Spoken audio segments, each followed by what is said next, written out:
पण ते आता शिवसेनेला संपवायला निघाले. तुमचा बाप दादा, तुमचा खापर पंजोबाचा खापर पंजोबा जरी आला तरी शिवसेना तुमच्या बापानं संपू शकत नाही. शिवसेना हा पक्ष नाहीये, शिवसेना ही संघटना नाहीये, शिवसेना हा विचार आहे.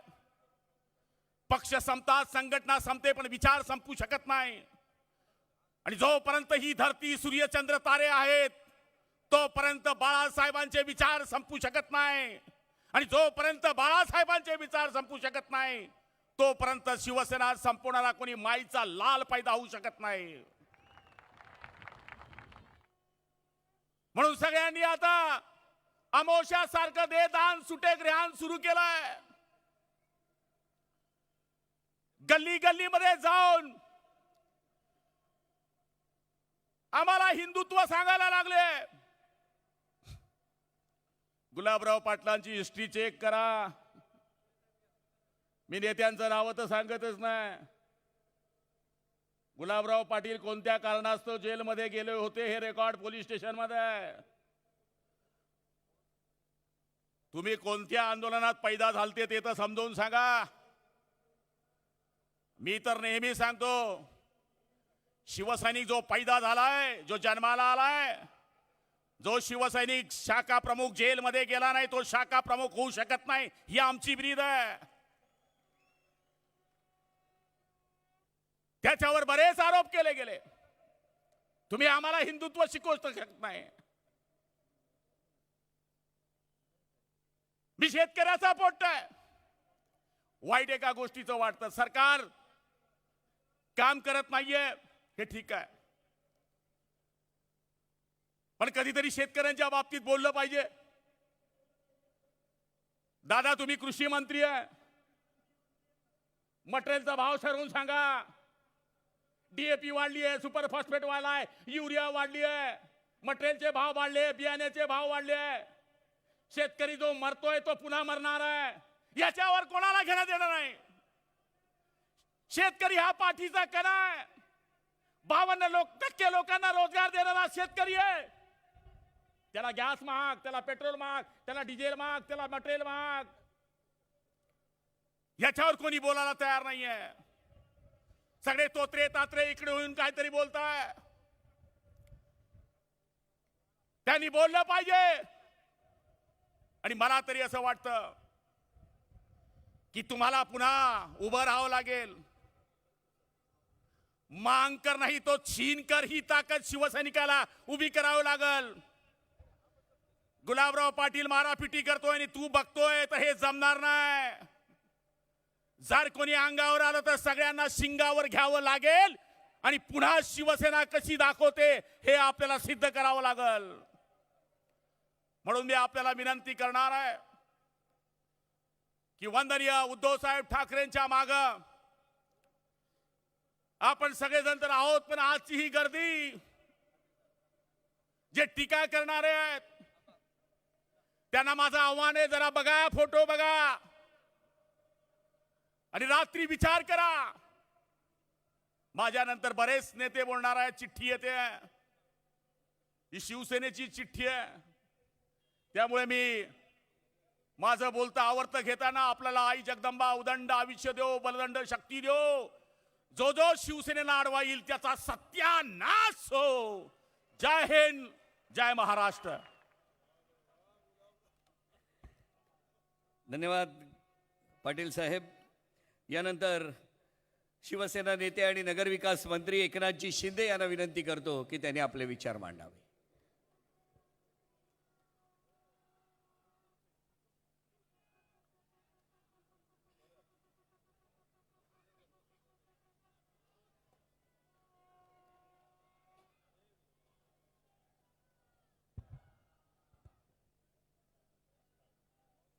अच्छा, खरं म्हणजे एवढीच गर्दी बाहेर रस्त्यावर आहे. त्या सिलिंगपर्यंत सगळ्या गाड्या आहेत. मी टू व्हीलरवर आलो आता. गाडीतून उतरलो आणि टू व्हीलरवर बसलो आणि इकडे आलेलो आहे.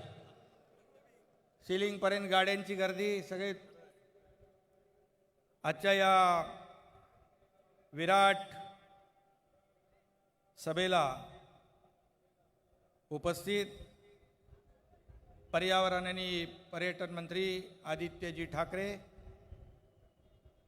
शिवसेना नेते खासदार संजय राऊत साहेब, आमचे ज्येष्ठ मंत्री सुभाष देसाई साहेब, शिवसेनेचे नेते दिवाकर रावते साहेब, शिवसेनेचे नेते गजाभाऊ कीर्तीकर साहेब, लीलाधर डाके साहेब, अडसूळ साहेब, अनिल देसाई साहेब, आमचे मंत्री उदय सामंतजी, शंभूराज देसाई, इकडे गजानन कीर्तीकर कीर्तिक साहेब झाले मगाशी, खैरे साहेब, उपसभापती नीलमताई गोरे, आमचे मंत्री गुलाबराव पाटील, दादाजी भुसे, अब्दुल सत्तारजी आणि अरविंद सावंतजी, बांदेकरजी, व्यासपीठावरील सर्व सन्माननीय मान्यवर, खरं म्हणजे ही आजची सभा अतिविराट सभा आहे आणि आजचा महासागर जो आहे, हिंदुत्वाचा दमदार हुंकार ऐकायला आणि आपलं हिंदुत्व हे प्रकार राष्ट्रभक्तीवर आधारित असल्याचं या ठिकाणी दाखवायला आलेलं आहे. खरं म्हणजे ही गर्दी जमवलेली नाही, तर ही बाळासाहेबांच्या प्रेमाने कमावलेली गर्दी आहे. आणि म्हणून मी मगाशी म्हणालो की एवढेच गर्दी बाहेर आहे, येत आहेत लोक. शिवसेनेचा जन्म मराठी माणसावर होणारा अन्याय दूर करण्यासाठी बाळासाहेबांनी घातला. प्रचंड मोठ्या संघर्षानंतर आणि 106 हुतात्म्यांच्या बलिदानानंतर मुंबई महाराष्ट्राची राजधानी झाली. पण मुंबई जरी महाराष्ट्राची राजधानी झाली तरी महाराष्ट्र मुंबईत नाही अशी परिस्थिती त्या काळची होती. महाराष्ट्राच्या या राजधानीतच मराठी माणसाला डावललं जात होतं, त्याचा अपमान केला जात होता, त्याच्यावर अन्याय होत होता आणि तो दूर करण्यासाठी माननीय बाळासाहेबांनी शिवसेना नावाचा अंगार फुलवला, मनामनात चेतवला. हाच अंगार नंतर हिंदूवरील अन्याय दूर करण्यासाठी बाळासाहेबांनी देशभरात नेला. जेव्हा या हिंदुस्थानातच आपण हिंदू आहोत हे सांगताना अनेकांना लाज वाटायची, भीती वाटायची, त्यावेळी बाळासाहेबांनी गर्व से कहो हम हिंदू है हा नारा बुलंद केला आणि हिंदूंना ताट मानेने जगायला शिकवलं. हिंदूंची गळचेपी होत असताना अनेक पक्ष मूग गिळून गप्प बसले होते. त्यावेळी बाळासाहेबांनी स्वतःच्या जीवाची पर्वा न करता त्यावर आसूड ओढलेच. त्यामुळे त्यांना पाकिस्तानसह देशातील अनेक दहशतवादी संघटनांनी जीवे मारण्याच्या धमक्या देखील दिल्या. पण घाबरतील ते बाळासाहेब कसले? उच्चारलेला शब्द मागे घेतील तर ते बाळासाहेब कसले? हे बाळासाहेबांचं जे काय त्यांचं कामाची पद्धत होती ते आपल्या सगळ्यांना माहीत आहे. अनेक जण सोयीने आपला शब्द फिरवतात. उच्चारलेलं एखादं वाक्य आपल्याला अडचणीत आणतंय असं लक्षात येताच मी हे बोललोच नाही असं सांगून मोकळे देखील होतात. पण असला भ्याडपणा बाळासाहेबांनी कधी केला नाही. बोललो तर बोललो, तुला जे काय करायचं ते करून घे अशी बाळासाहेबांची पद्धत होती. आणि हा बाळासाहेबांचा ठाकरी बाणा होता. त्यांच्या याच बाण्याचा, बिनधास्तपणाचा पाकिस्तानने देखील धसका घेतला होता. काश्मीरी अतिरेक्यांनी जेव्हा अमरनाथ यात्रा बंद पाडली तेव्हा बाळासाहेबांनी हज यात्रा कशी होते हे बघतो असा इशारा देताच पुन्हा अमरनाथ यात्रा सुरळीतपणे सुरू झाली. हा इतिहास आहे. पाकिस्तान आणि पाकिस्तानने जन्माला घातलेला दहशतवादी संघटना त्यावेळी कोणाच्या बापालाही घाबरत नव्हत्या. त्यावेळच्या पंतप्रधान राष्ट्रपती कुणालाही जुमानत नव्हत्या. फक्त पाकिस्तान घाबरत होता. तो एकाच नावाला, ते नाव म्हणजे बाळासाहेब ठाकरे. हा इतिहास आहे. आणि म्हणून कशाची पर्वा न करता बाळासाहेब बिंदास भिडायचे, नडायचे. त्यामुळे हिट लिस्टवर अतिरेक्यांच्या त्यांचं नाव सगळ्यात वर होतं. आपल्या बाळासाहेबांचं नाव वर होतं. असे सर्व हिंदू विरोधे नेहमीच बाळासाहेबांच्या अंगावर आले.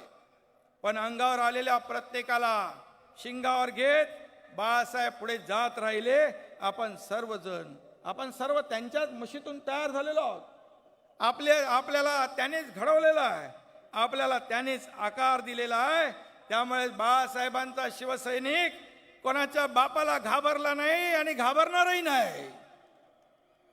बाबरी आंदोलनाच्या वेळी नुसतीच प्रतिकात्मक कार सेवा नाही, तर शिवसेनेला आंदोलनामध्ये सक्रिय ठेवण्याची खबरदारी त्यावेळेस बाळासाहेबांनी घेतली. आणि बाळासाहेबांच्या आदेशाने शिवसैनिक त्यावेळी थेट मैदानात देखील उतरला. मला आठवतंय त्यावेळेस ठाण्यामध्ये देखील कार सेवा ठाण्यात आली होती. त्यावेळी धर्मवीर आनंद दिघे साहेबांनी त्या कार सेवेचं जंगी स्वागत तर केलंच, पण अयोध्येत राम मंदिराच्या उभारणीसाठी समस्त ठाणेकरांच्या वतीने चांदीची वीट देखील दिली होती.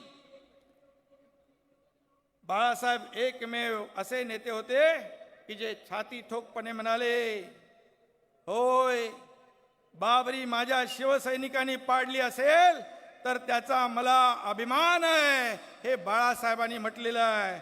आणि बाबरी पडल्यानंतर त्या मुंबईमध्ये, महाराष्ट्रामध्ये दंगली उसळल्या. दाऊदने मुंबईमध्ये अनेक बॉम्बस्फोट केले. आणि त्यावेळी केवळ बाळासाहेबांनी त्यांच्या आदेशाने शिवसैनिक रस्त्यावर उतरले आणि पेटलेली मुंबई बाळासाहेबांनी वाचवली. हे सगळ्यांना आपल्याला माहीत आहे. आणि त्यावेळेस रजत शर्मा या टीव्हीवरच्या मुलाखतीमध्ये त्यांनी विचारलं बाळासाहेबांना, दंगे में आपका हात था क्या, असं विचारलं. त्यावर बाळासाहेब बेधडकपणे म्हणाले, सिर्फ हाथ ही नहीं, पैर भी था. कुणाला कधी घाबरले नाही, डरले नाही. आणि हिंदूंचं रक्षण करण्यासाठी बाळासाहेबांनी कधीच कोणाची तमा बाळगली नाही. ना कधी त्यांनी परिणामांची पर्वा केली, ना कशाची पर्वा केली. अयोध्येची जी वाट बाळासाहेबांनी शिवसेनेला आणि हिंदुस्थानला दाखवली, त्याच वाटेची वहिवाट माननीय उद्धवजींच्या खांद्याला खांदा लावून आता आपले आदित्यजी इकडे बसलेले आहेत. आदित्यजी नव्या जोमाने, नव्या रक्ताच्या साथीने, अधिक मजबूतीने पुढे नेत आहेत. राऊत साहेब, अयोध्या बोललं का तुमचं नाव येत आहे? संजय राऊत साहेब तिकडे अयोध्येमध्ये त्यांनी जे आपले 2-4 कार्यक्रम केले ते आपल्याला माहीत आहे. आणि मला वाटतं येत्या 10 जून रोजी आपण ती तारीख जाहीर केली. आणि या तारखेला आपण अयोध्येकरता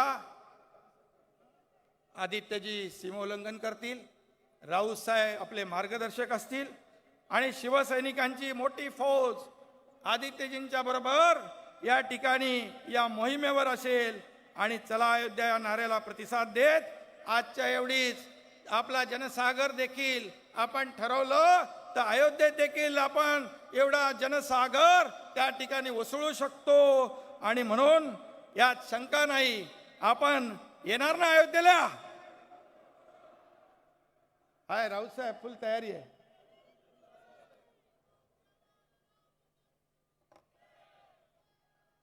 आणि म्हणून आपण अयोध्येची वारी मजबूतीने करूया. या हिंदुस्थानला हिंदूंची ताकद काय असते ते दाखवून देऊया. आणि काही नव हिंदूंसाठी हिंदुत्व हे केवळ राजकीय फायद्यासाठी वापरायची गोष्ट जरी असली तरी सुद्धा ठीक आहे. त्या निमित्तानं का होईना काहींना राम आठवला, रामाचं नाव आठवलं. इतर लोकांसाठी आपण नेहमी सांगतो, इतर लोकांसाठी अयोध्या हा राजकीय फायद्याचा विषय असू शकतो, पण बाळासाहेबांनी हिंदुत्वाचा आणि अयोध्येचा वापर कधी राजकीय फायद्यासाठी केला नाही. आणि म्हणून अयोध्या आमचा श्रद्धेचा अस्मितेचा विषय आहे. त्यामुळे अयोध्येकडे आपण बघताना एका वेगळ्या आदराने आपण पाहत असतो. आज उद्धव साहेबांच्या सक्षम नेतृत्वाखाली आपलं सरकार या राज्यामध्ये टीकेची पर्वा न करता विकासाचा गाडा पुढे नेत आहे. मगाशी सांगितलं गुलाबरावनी, कोविड आला, वादळं आली, सगळं आलं, परंतु अशा परिस्थितीत देखील आपण विकासाचा गाडा पुढे नेतोय. आणि या विकासाची फळं जी आहेत ह्या सगळ्यांना चाखायला मिळतील, त्या सगळ्यांना चाकायला मिळतील. आणि म्हणून स्वातंत्र्यवीर सावरकरांनी हिंदूंची सोपी व्याख्या सांगितली होती. ती म्हणजे हिमालयापासून हिंद सागरापर्यंत पसरलेल्या या हिंदुस्थानला जो आपली भूमी मायभूमी मानतो तो हिंदू, या मायभूमीला जो आपली मानतो तो हिंदू. आणि म्हणून आपलं जे सरकार आहे उद्धवजींच्या नेतृत्वाखालचं अनेक विकास कामं या ठिकाणी आपण करतोय. त्याचा लाभ केवळ आपल्या हिंदूंना मिळणार आहे का? असं नाही, सर्व धर्मियांना त्याचा फायदा मिळेल. आणि म्हणूनच उद्धव साहेब म्हणतात त्याप्रमाणे प्रत्येक हाताला काम आणि पोटाला अन्न देणारं आमचं हिंदुत्व आहे, आपापसात भांडणं लावणारं आमचं हिंदुत्व नाही आहे. आणि म्हणून या ठिकाणी खूप प्रयत्न सुरू आहेत. गुलाबरावनी बरंचसं काय त्यात सांगितलेलं आहे. या ठिकाणी इडापिडा मागे लागली म्हणून शिवसेना कधी घाबरली नाही, शिवसेना कधी घाबरणार नाही. ही बाळासाहेबांची शिवसेना आहे, आम्ही बाळासाहेबांचे शिवसैनिक आहोत. त्यामुळे केंद्रीय तपास यंत्रणा ज्या आहेत याचा गैरवापर, दुरुपयोग हा लोकशाहीला मारक आणि घातक आहे. मी एवढंच सांगतो आणि मी फार बोलत नाही, तो माझा स्वभाव नाही, पण टीकेला कामाने उत्तर देण्यावर आपल्या सगळ्यांचा विश्वास आहे. आपल्यात एक जुनी म्हण आहे, बाप दाखव नाही तर श्राद्ध कर. ही सर्व विकास कामं हाच आमचा बाप आहे. आणि ही विकास कामं ज्यावेळी पूर्ण होतील त्यावेळी या महाराष्ट्राचा चेहरा मोहरा बदललेला असेल असा माझा ठाम आणि आमच्या सर्व सहकाऱ्यांचा विश्वास आहे. तुम्हाला सगळ्यांना माहित आहे, आपण नागपूर मुंबई हा समृद्धी महामार्ग 701 किलोमीटरचा आपण करतोय. जवळपास त्याचं 500 किलोमीटरचं नागपूर ते शिर्डी हे त्या रस्त्याचं काम जवळपास पूर्ण होतंय. आणि त्याचं लवकरच मुख्यमंत्री महोदयांच्या शुभ हस्ते आपण लोकार्पण देखील करणार आहोत. आणि या समृद्धी हायवेला आपण आपल्या दैवताचं नाव हिंदू हृदय सम्राट बाळासाहेब ठाकरे दिलेलं आहे. कारण बाळासाहेबांचं नाव त्याला देण्यामागचा उद्देश एवढाच की हा महत्वाकांक्षी प्रकल्प आहे. 10 जिल्हे थेट आणि 14 जिल्हे अप्रत्यक्ष जोडणारा हा महामार्ग आहे. यामध्ये दोन्ही बाजूला 20 नवनगर आपण करतोय. या संपूर्ण महामार्गामुळे कृषी समृद्धी केंद्र मोठी होतील. कारण हा संपूर्ण परिसर जो आहे हा कृषी प्रधान परिसर आहे. आणि शेती हे आजही सर्वाधिक रोजगार देणारं क्षेत्र आहे. आपली शेती समृद्ध झाली, फायद्याची झाली तर शेतकरी आत्महत्या करणार नाहीत, पण राज्याचा आणि देशाचा GDP देखील वाढेल, अधिक सुदृढ होईल. आणि म्हणूनच या महामार्गाला आम्ही बाळासाहेबांचं नाव देऊन थांबलो नाही, तर याचा विस्तार आम्ही भंडारा, गोंदिया, अगदी पार गडचिरोलीपर्यंत याचा विस्तार आम्ही करतोय. आणि म्हणून मुंबई ते गडचिरोली, नागपूरच्या पुढे हा रस्ता जातोय. हा अतिशय गेम चेंजर प्रकल्प आहे आणि या राज्याच्या हिताच्या विकासाच्या दृष्टीने हा महत्त्वाचा आहे. आणि म्हणून मुंबई, ठाणे, पुणे, नाशिक, नागपूर यासारख्या शहरी भागात देखील मेट्रोचं मुंबईमध्ये जवळपास 337 किलोमीटरचं मेट्रोचं जाळं निर्माण होत आहे. आणि हा कुठेही माणूस बसला एका तिकिटावर कुठेही जाऊ शकतो अशी सोय देखील आपल्या मुख्यमंत्री महोदयांच्या मार्गदर्शनाखाली आपण MMRDAच्या माध्यमातून करतोय. शिवडी नावाशेवा ट्रान्स हार्बर लिंकचं काम प्रगतीपथावर आहे. मुंबई आणि रायगड हे जे अंतर आहे ज्याला 2 तास लागतात ते केवळ 20 मिनिटांमध्ये आपण पार करू शकतो. आणि या प्रकल्पाचा लाभ जो आहे नवी मुंबई आंतरराष्ट्रीय विमानतळाला होणार. विमानतळाचा प्रकल्प देखील सिडकोच्या माध्यमातून वेगाने आपण करतोय. आणि म्हणून या ट्रान्स हार्बर लिंकला जोडून आपण आदित्यजींच्या संकल्पनेतला शिवडी वरळी कनेक्टर जो आहे तो देखील आपण करतोय. आणि या कनेक्टरमुळे ट्रान्स हार्बर लिंक जो आहे उद्धव साहेबांच्या संकल्पनेतून आपला कोस्टल हायवे आहे त्याला देखील जोडला जाणार आहे. म्हणजे मुंबईतला एका ठिकाणचा माणूस तो सरळ रायगड, नवी मुंबई विमानतळ आणि पुण्याला पोहोचेल. कारण मुंबई पुण्याला देखील आपण हा रस्ता जोडतोय. मुंबई पुणे जो हायवे आपण बाळासाहेबांच्या संकल्पनेतून नितीन गडकरीजींनी त्यावेळेस केला त्या रस्त्यामध्ये देखील घाटातली ट्रॅफिक दूर झाली पाहिजे, घाट सेक्शन अवॉइड झाला पाहिजे. म्हणून आपण जगातला सगळ्यात रुंद असं टनेल करतोय. त्याच्यामुळे 25 मिनिटं मुंबई पुणे अंतर कमी होईल, घाटातली वाहतूक कोंडी दूर होईल, वेळ वाचेल, इंधन वाचेल, प्रदूषण टळेल. अशा प्रकारचे आपण काम या ठिकाणी करतोय. हे प्रकल्प जे आहेत उद्धव साहेबांच्या मार्गदर्शनाखाली आपण पुढे नेतोय. त्यांच्या स्पष्ट सूचना आहेत. प्रकल्पाची आखणी करतानाच पर्यावरणाची काळजी घेतली पाहिजे, पर्यावरणाचं नुकसान होता कामा नये. त्यांच्या आदेशाचं देखील आम्ही तंतोतंत पालन या ठिकाणी करतोय. मुंबईतल्या फ्रीवेचा विस्तार आपण ठाण्यापर्यंत करतोय. कोकणमध्ये देखील कोकणाला समृद्धीकडे नेण्यासाठी, पर्यटनाला चालना देण्यासाठी कोकणमध्ये देखील या ठिकाणी आपण एक्सप्रेस वे करतोय. पर्यटनाला चालना देण्यासाठी कोस्टल रोडचं देखील MSRDCच्या माध्यमातून आपण काम करतोय. आणि म्हणून बाळासाहेब सांगायचे, पोटाला जात धर्म पंथ काही नसतो, पोटाला केवळ भूक असते. आणि हे भूक भागवण्याचं आणि प्रत्येक हाताला रोजगार मिळवून देण्याचं काम आपले महाविकास आघाडीचं सरकार उद्धवजींच्या मार्गदर्शनाखाली करते. ही सगळी विकास कामं, त्याचे फायदे लोकांपर्यंत पोहोचवण्याचं काम तुम्ही सगळ्यांनी केलं पाहिजे. तुम्हाला ते करायचं आहे. आणि आपल्यावर होणाऱ्या वायपळटीकेला ही विकास कामं जोरदारपणे उत्तर दिल्याशिवाय राहणार नाही. आणि म्हणून आज देशासमोर अनेक प्रश्न आहेत. महागाईचा असेल, इतरही असतील. परंतु या समस्यांवर बोलण्यापेक्षा जनतेचं लक्ष दुसरीकडे वळवण्यासाठी हे भोंगे, हनुमान चालीसा, हिंदुत्वाचा वाद उकरून काढणारी लोक देखील आपण पाहिलेली आहेत. या वादांना देखील शब्दाने प्रत्युत्तर देण्यापेक्षा आपण आपल्या कामातून देऊया, प्रकल्पाच्या माध्यमातून देऊया. आणि 100 सुनार की एक लोहार की हा उद्धव साहेबांचा जो बाणा आहे तो प्रत्येक टीकेला उत्तर देत बसण्यापेक्षा ते काम करत राहतात. आणि एकच असा घाव घालतात की समोरचा जायबंदी होऊन जातो. हे आपल्या सगळ्यांना माहीत आहे. काही नवीन हनुमान भक्त हनुमान चालिसेच्या आडून हिंदुत्वाचा द्रोणागिरी पर्वत उचलण्याचा आटापिटा करताना दिसत आहेत. पण हा हिंदुत्वाचा द्रोणागिरी पर्वत बाळासाहेबांनी आधीच उचललेला आहे. त्याला तुमच्या टेकूची गरज नाही, तुम्हाला ते झेपणारही नाही. आणि येड्या गबाळ्याचं ऐर्यागऱ्याचं काम नाही. एवढंच मी या प्रसंगी सांगतो.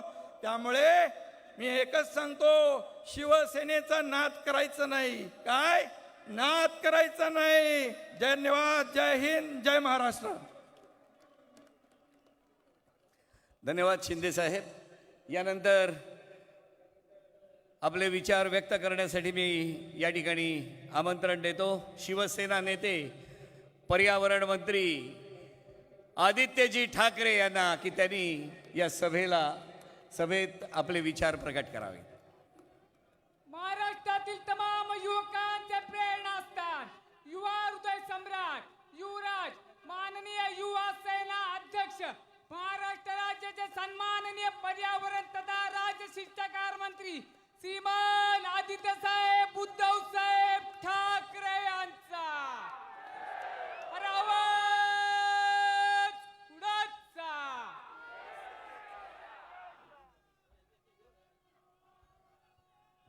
जय महाराष्ट्र.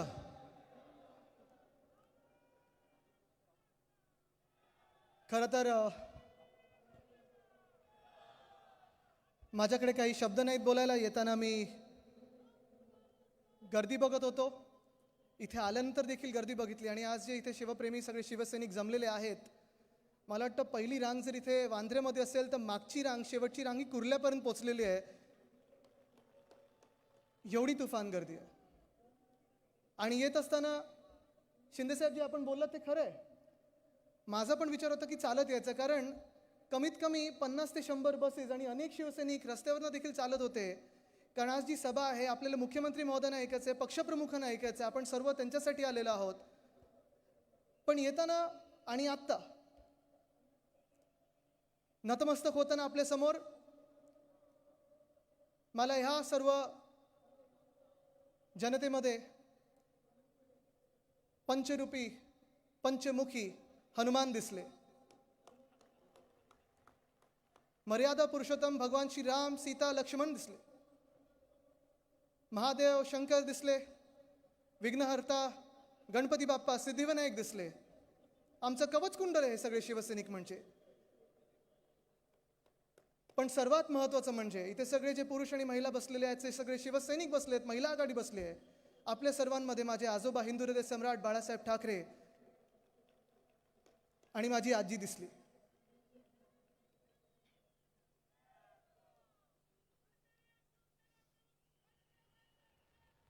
आज खरं तर जे आम्ही सर्व इथे बसलेलो आहोत, सगळेच आम्ही मंत्री महोदय असतील, शिवसेना नेते असतील, अनेक वेगळ्या वेगळ्या पदांवर आपलं महाविकास आघाडीचं सरकार बनल्यानंतर सरकार म्हणून जे बसलेलो आहोत, हे सगळं आपल्या आशीर्वादाने, आपल्या प्रेमामुळे, आणि म्हणून आज समोर तुमच्या नतमस्तक मी झालेलो आहे. खरं तर गेले 2 वर्ष बघितलं, मला आठवतं मी जनआशीर्वाद यात्रा जेव्हा सुरू केलेली 2019 मध्ये लोकसभा निवडणुकीनंतर, आम्ही वेगळ्या वेगळ्या गावामध्ये गेलो. 5000 किलोमीटर मी होतो, शिंदेसाहेब असतील, कीर्तिकर साहेब असतील, खैरे साहेब असतील, संजय राऊत साहेब असतील, अनेक शिवसेनेचे नेते मंडळी आम्ही सगळे फिरत होतो. प्रत्येक जिल्ह्यामध्ये गेलो. 5,000-5,500 किलोमीटर रस्त्याने फिरलो. आणि ती जी निवेदन आलेली, ते जे प्रेम आलेलं, ते जे आशीर्वाद घेऊन आम्ही पुढे सरकार स्थापित केलं महाविकास आघाडीचं. आज 2 वर्षानंतर कोविडचा काळ निघून गेला आणि कदाचित पहिल्यांदा मला वाटतं आपली अशी जनसभा होत आणि सगळा भगवा सागर हा पूर्ण इथे BKCच्या ग्राउंडवर दिसत आहे. मी जास्ती वेळ बोलणार नाही आहे, कारण मला माहिती आहे आपल्या सर्वांना मुख्यमंत्री महोदयांचं भाषण ऐकायचं आहे, पक्षप्रमुखांचं भाषण ऐकायचं आहे. त्याआधी आपली तोफ म्हणजे संजय राऊत साहेबांचं भाषण ऐकायचं आहे. जोरदार बॅटिंग होणार आहे इथे. पण हे सगळं होत असताना थोडंफार जे मला बोलायचं आहे, जे बोलणं गरजेचं आहे, ते मी नक्कीच बोलणार आहे. आपल्याला आठवत असेल, आपलं महाविकास आघाडीचं सरकार स्थापित झाल्यानंतर सगळ्या प्रत्येक जिल्ह्यामध्ये आपण फिरत होतो. मुख्यमंत्री महोदय स्वतः जात होते, प्रत्येक वेगळ्या वेगळ्या विभागात जात होते आणि त्या विभागात जे काही गरजेचं आहे बैठका घेऊन सोडवण्याचा प्रयत्न करत होते. आपला कोकण विभाग असेल, विदर्भ असेल, मराठवाडा असेल, अनेक वेगळ्या वेगळ्या विभागांमध्ये जाऊन सगळे प्रश्न हाती घेत होते. पण गुलाबराव पाटील साहेब, आपण जे आता सांगितलं की आपलंच कौतुक आपण करत नाही, ही खरी गोष्ट आहे, सत्य आहे. कारण हा कोविडचा काळ जसा आपल्याला आला, खरं तर मुख्यमंत्री महोदयांची आणि माझी ही पहिली टर्म आमदार म्हणून असेल, सरकारमध्ये असेल, पण ह्या कोविडच्या काळात देखील जे काम आपल्या महाराष्ट्राने केलेलं, जी कामगिरी आपल्या राज्याने केलेली आहे, त्याचं कौतुक नुसतं आपल्या मुंबईने नाही, नुसतं आपल्या महाराष्ट्राने नाही, नुसतं देशाने नाही, तर सर्व जगाने केलेलं आहे. ह्याचा आपल्याला अभिमान असायला पाहिजे. संपूर्ण जगाने केलेलं आहे. मला आठवतं तो कोविडचा काळ, आणि खास करून इथे BKCत आल्यानंतर तो आठवायलाच पाहिजे. कारण इथे जे कोविड सेंटर आहे, अजून आपल्याला त्याची छतं दिसत आहेत. इथे अजूनही काही पेशंट असतील बाजूला. आजच त्यांनी टाकले की किती लसीकरण झालं. मला सांगा, आपल्या सर्वांचं लसीकरण झालंय का? पहिली लस किती लोकांनी घेतली आहे? दुसरी, तिसरी? मास्क किती लोकांनी घातलेत? नाही, आज पक्षप्रमुखांनी सांगितलं आज मास्क उतरून बोलायचं आहे.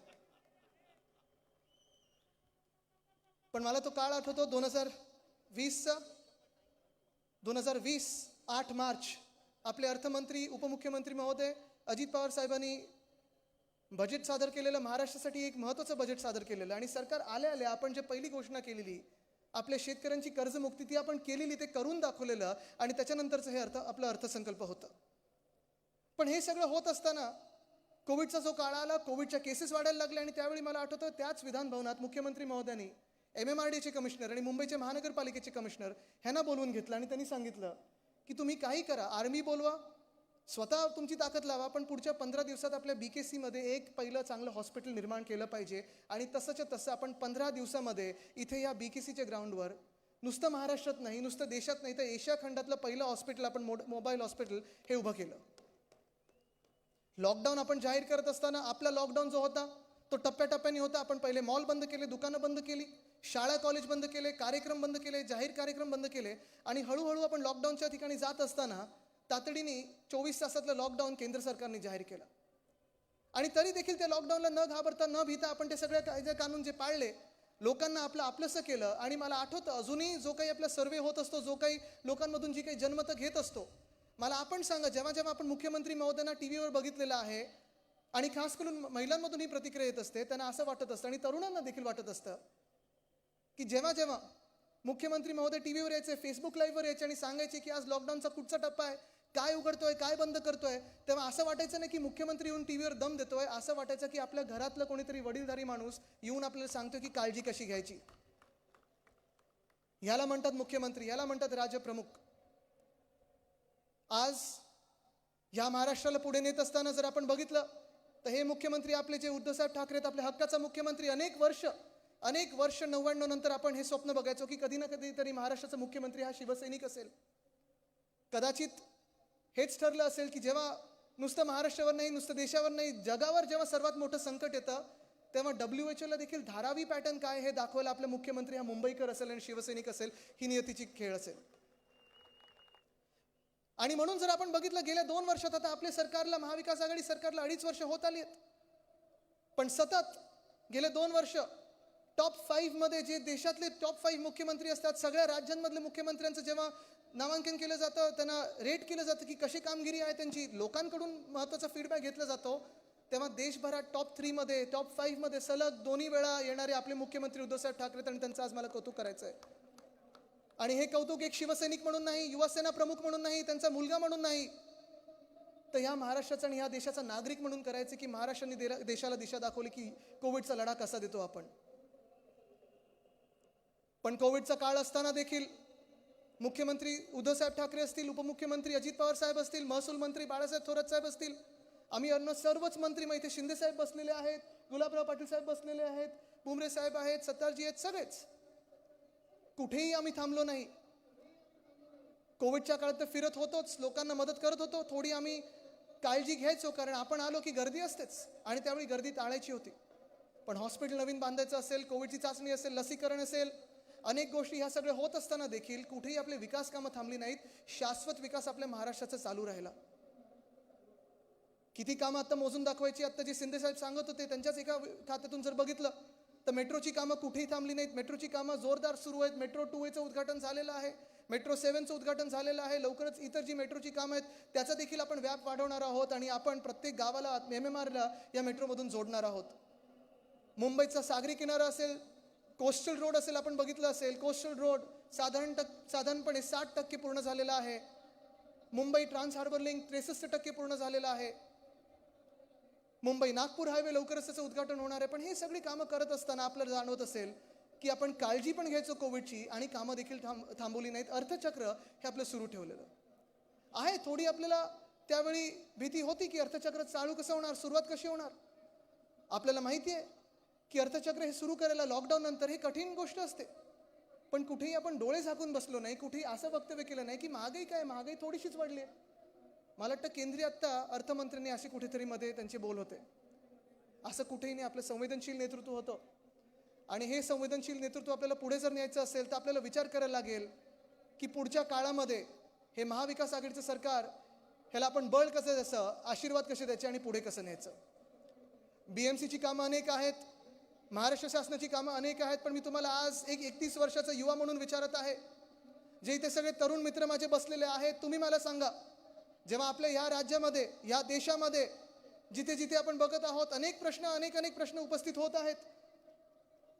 महागाईचे प्रश्न आहेत, बेरोजगारीचे प्रश्न आहेत, समाजामध्ये भांडण लावलं जातं, जाती धर्मामध्ये भांडण लावलं जातं, अनेकांनी वेगळे रंग हाती घेतलेले आहेत. आणि त्यावेळी मग तुम्ही कुठचं सरकार निवडणार आहे, तुम्ही कुठची बाजू निवडणार. एक जे भांडण लावणार आहे, घर पेटवणार आहे की चूल पेटवणार आहे तुम्ही लावणार आहात, कारण आपण सगळे चूल पेटवणारे लोक आहोत. तुम्ही कुठचं करणार.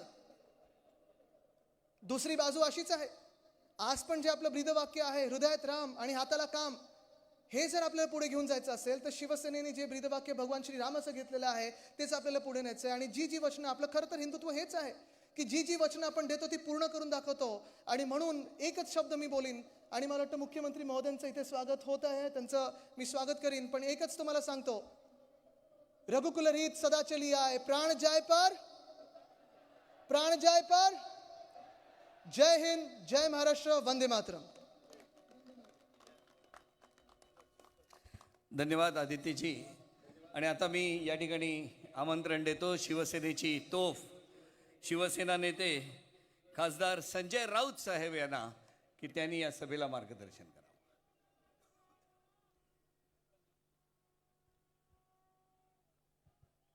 सन्माननीय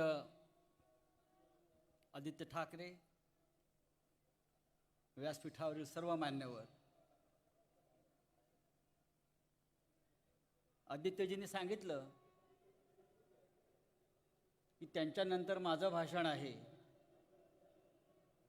आणि तोफ धडाडणार आहे. आपल्या तोफा नेहमी धडाडत असतात, पण माननीय मुख्यमंत्री आणि शिवसेना पक्षप्रमुख उद्धव ठाकरे हे खूप मोठा दारूगोळा घेऊन आता वर येणार आहेत. आणि खऱ्या तोफा काय आहेत हे महाराष्ट्राला, देशाला पुढल्या 5 मिनिटात कळणार आहे. वांद्र्यात सुरू झालेली सभा शेवटचं टोक कुर्ल्यात आहे. विराट, अतिविराट. मला सकाळी विचारलं की आजची सभा कशी होईल. मी एका शब्दात सांगितलं, आजची शिवसेनेची सभा ही 100 सभांची बाप असेल.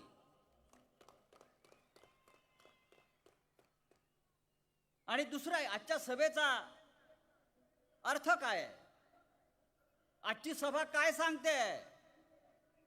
आजची सभा सांगते मुंबईचा बाप फक्त शिवसेना. कोणाला पाहायचा असेल, आजमावायचा असेल तर येऊन पहा.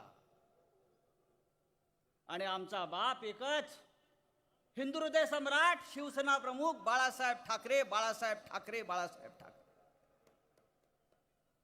या सभेचा आणखीन एक संदेश आहे.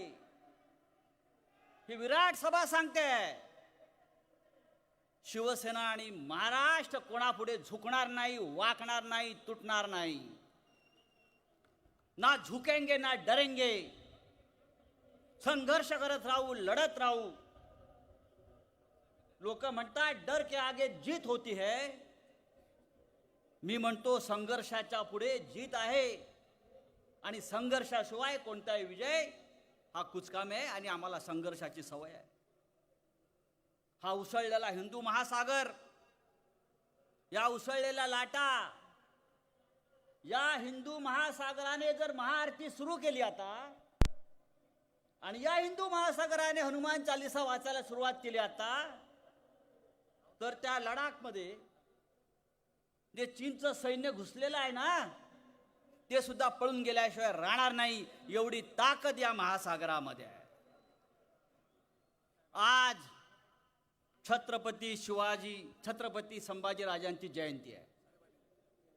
माननीय मुख्यमंत्री शिवसेना पक्षप्रमुख उद्धव ठाकरे यांचं आगमन झालेलं आहे. अरे कोण आलं रे, कोण आलं. जय भवानी, जय भवानी. शिवसेनेचे पक्षप्रमुख, महाराष्ट्र राज्याचे मुख्यमंत्री उद्धवसाहेब ठाकरे यांचं या ठिकाणी आगमन झालेलं आहे.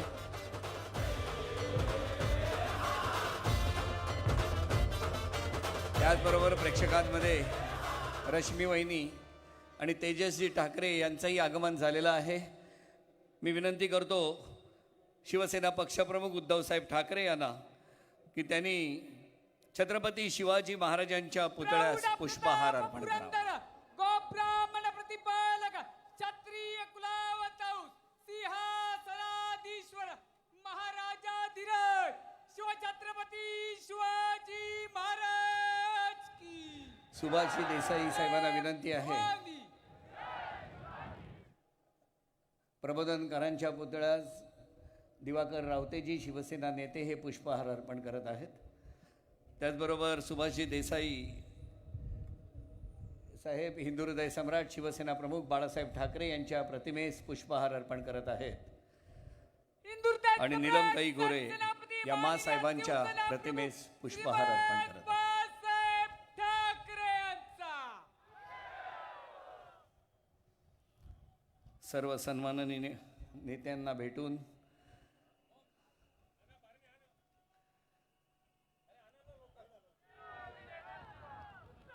शिवसेना खासदार श्रीरंग बारणे आणि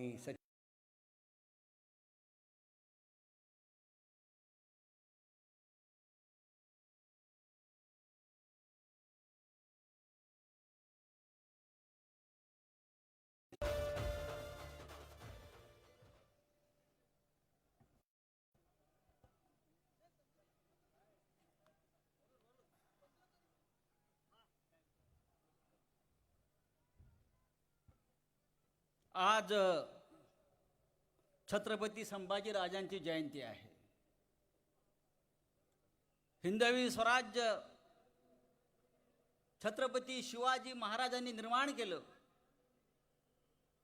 आणि ते स्वराज्य नेस्तनाबूत करू पाहणाऱ्या औरंगजेबाशी संभाजी महाराजांनी शौर्य आणि धैर्याने लढा दिला. अढळ स्वराज्य निष्ठा, धर्माभिमानी असे छत्रपती संभाजी महाराजांच्या जयंती आहे. शिवसेनेचं हिंदुत्व हे त्या छत्रपती संभाजी राजांसारखं आहे. प्राण जाय पर वचन न जाय. धर्मासाठी, देशासाठी रक्त सांडू, बलिदान करू, पण हिंदुत्वाचा पराभव होऊ देणार नाही. काल त्या संभाजीनगरला चंद्रकांतजी खैरे आपण आहात, कोण आलं होतं काल हैदराबादवरून? तो ओबीसी आला आणि त्या औरंगजेबाच्या कबरी पुढे त्यांनी गुडघे टेकले, काय नमाज पडला. महाराष्ट्राच्या भावनांचा आणि स्वाभिमानाचा हा अपमान आहे, हे आम्ही मान्य करतो, त्याचा धिक्कार करतो. पण खरी गंमत पुढे ताबडतोब भारतीय जनता पक्षाचे पिलावळ उभी राहिली आणि महाराष्ट्रामध्ये ठाकरेंचं सरकार असताना ओबीसी येतो आणि औरंगजेबाच्या त्या कबरी पुढे नतमस्तक होतो. या सरकारला काय स्वाभिमान वगैरे आहे की काय? मी सांगू इच्छितो, 2014 पासून ओबीसी या हैदराबादवरून या महाराष्ट्रामध्ये येतोय. काँग्रेसच्या काळात, फडणवीसांच्या काळामध्ये आतापर्यंत किमान 20 वेळा तो त्या औरंगजेबाच्या कबरी पुढे गेलेला आहे. तेव्हा तुम्हाला ही जाणीव झाली नाही का हा हिंदुत्वाचा अपमान आहे, हा महाराष्ट्राचा अपमान आहे? अरे तुमच्यामध्ये हिंमत होती तुमच्या 5 वर्षाच्या काळात, तर तुम्ही त्याला रोखायला पाहिजे होतं. तुम्ही आता आम्हाला प्रश्न विचारताय. अरे तो औरंगजेबाला आम्हीच गाडलेला आहे महाराष्ट्रानं. आम्ही छत्रपती शिवाजी महाराजांनी. आणि औरंगजेबाचा जन्म कुठे झाला आपल्याला माहित आहे का? औरंगजेबाचा जन्म झाला गुजरातमध्ये. पहा इतिहास. औरंगजेब जन्माला आलाय गुजरातच्या दोहाद नावाच्या गावामध्ये आणि छत्रपती शिवाजी महाराज जन्माला आले आमच्या महाराष्ट्रामध्ये. हा फरक समजून घ्या. महाराष्ट्रावरती सातत्यानं आक्रमण का होत आहेत हे तुम्हाला आता कळेल. गुजरातमध्ये कोण जन्माला आलं आणि महाराष्ट्रात कोण जन्माला आलं, हा संघर्ष अशा प्रकारचा संघर्ष आहे. हे विसरू नका की महाराष्ट्र आज हे का भोगतोय, जे छत्रपती शिवाजी महाराजांनी भोगलं ते आज महाराष्ट्र भोगतोय. तीच लढाई औरंगजेबाशी आपण करतोय, तीच लढाई आपण शाहिस्त खान आणि अफजल खानाशी करतोय. याची ती जी मुळं आहेत ती तिकडे गुजरातमधल्या दाहोद नावाच्या गावामध्ये आहेत, जिथे औरंगजेब जन्माला आला. हिंदुत्व संकटात आलंय आमच्यामुळे. आज काश्मीरमध्ये काय चाललंय? आज काश्मीरमधला हिंदू सगळ्यात जास्त खतरे में आहे. काश्मीरमध्ये गेल्या 3 महिन्यामध्ये 27 काश्मीरी पंडितांची हत्या झाली आहे. या बातम्या तुमच्या समोर येत नाहीयेत मित्रांनो. काल परवा दुपारी 3 वाजता बडगाम जिल्ह्यामध्ये राहुल भट या काश्मीरी पंडिताला, हा सरकारी कर्मचारी होता, त्याच्या कार्यालयात अतिरेकी घुसले आणि विचारलं राहुल भट कुठे आहे? त्यांनी हात वर केले, सगळ्यांसमोर त्याला गोळ्या घातल्या त्या काश्मीरी पंडिताला आणि अतिरेकी दिवसा ढवळ्या निघून गेले. आणि आज आणि काल काश्मीरी पंडित या हत्येचा निषेध करण्यासाठी जेव्हा रस्त्यावर उतरले तेव्हा त्यांच्यावरती या केंद्र सरकारच्या पोलिसांनी अश्रुधुराच्या नळकांड्या फोडल्या, त्यांना बंदिवान केलं. आणि काल सुद्धा दुपारी पुलगाव येथे 2 मुस्लिम पोलीस अधिकारी जे हिंदुस्तान जिंदाबादचे नारे देणाऱ्यांचं संरक्षण करत होते, हिंदू असेल मुसलमान असेल, जो या राष्ट्रासाठी ठामपणे उभा आहे, अशा सगळ्यांना या बलिदानाला आपण मानवंदना दिली पाहिजे. काल पुलगावमध्ये 2 पोलीस अधिकारी मारले गेले. रियाज चौकर त्या अधिकाऱ्याचं नाव DYSP होता, त्यांचं सुद्धा बलिदान विसरता येणार नाही. पण काश्मीरमध्ये आज पुन्हा एकदा धोक्याची घंटा वाजते आहे, हे लक्षात घ्या, हे विसरू नका. हिंदुत्व खतऱ्यामध्ये कुठे आले आहे, हिंदुत्व खतरात कोणामुळे आलेले आहे, हे पुन्हा एकदा तपासायची गरज आहे. शिवसेनेवरती बोटं दाखवू नका. शाहिस्त खानाप्रमाणे तुमचीच बोटं छाटली जातील एवढी ताकद या शिवसेनेमध्ये. मी आज फार भाषण करू इच्छित नाही, कारण माननीय मुख्यमंत्री इथे आलेले आहेत. आज आपल्याला मुख्यमंत्र्यांचं ऐकायचं आहे. आणि मुख्यमंत्र्यांनी या विराट सभेला दिशा द्यावी, महाराष्ट्राचं मार्गदर्शन त्यांनी करावं आणि देशालाही दिशा द्यावी, अशी संपूर्ण देशाची आज मागणी आहे, अपेक्षा आहे. माननीय मुख्यमंत्री उद्धव ठाकरे, आपल्याला भविष्यात देशाचं नेतृत्व करायचं एवढंच मी आपल्याला सांगतो. महाराष्ट्राचा सह्याद्री हा हिमालयाच्या बरोबरीने उभा राहील. महाराष्ट्राचा सह्याद्री हा तेजाने तळपून निघेल आणि संपूर्ण देश प्रकाशमान करेल, अशा प्रकारचं आपलं नेतृत्व आहे, जे शिवसेनेचं नेतृत्व आहे, जे राज्याचं नेतृत्व आहे. आणि आम्ही सगळे आपल्या पाठीशी ठामपणे उभे आहोत. जाता जाता इतकंच सांगतो, माननीय आदित्य ठाकरे यांचा अयोध्येचा दौरा आपण ठरवला होता 10 जूनला, पण 10 जूनला राज्यसभेची निवडणूक आहे, इतर काही निवडणुका आहेत. आमदारांना, मंत्र्यांना त्या निवडणुकीसाठी उपस्थित राहावं लागेल. मी आत्ताच बोललो आदित्यशी की नवीन तारीख आपण आत्ताच जाहीर केली पाहिजे आणि 10 जून ऐवजी पुढली तारीख जी आहे आपली ती 15 जूनला चलो अयोध्या हा शिवसेनेचा नारा आहे. जय हिंद, जय महाराष्ट्र. श्रीरामाच्या चरणाशी महाराष्ट्र कायम नतमस्तक होईल, लीन होईल. धन्यवाद राऊत साहेब. 15 जून चलो अयोध्या.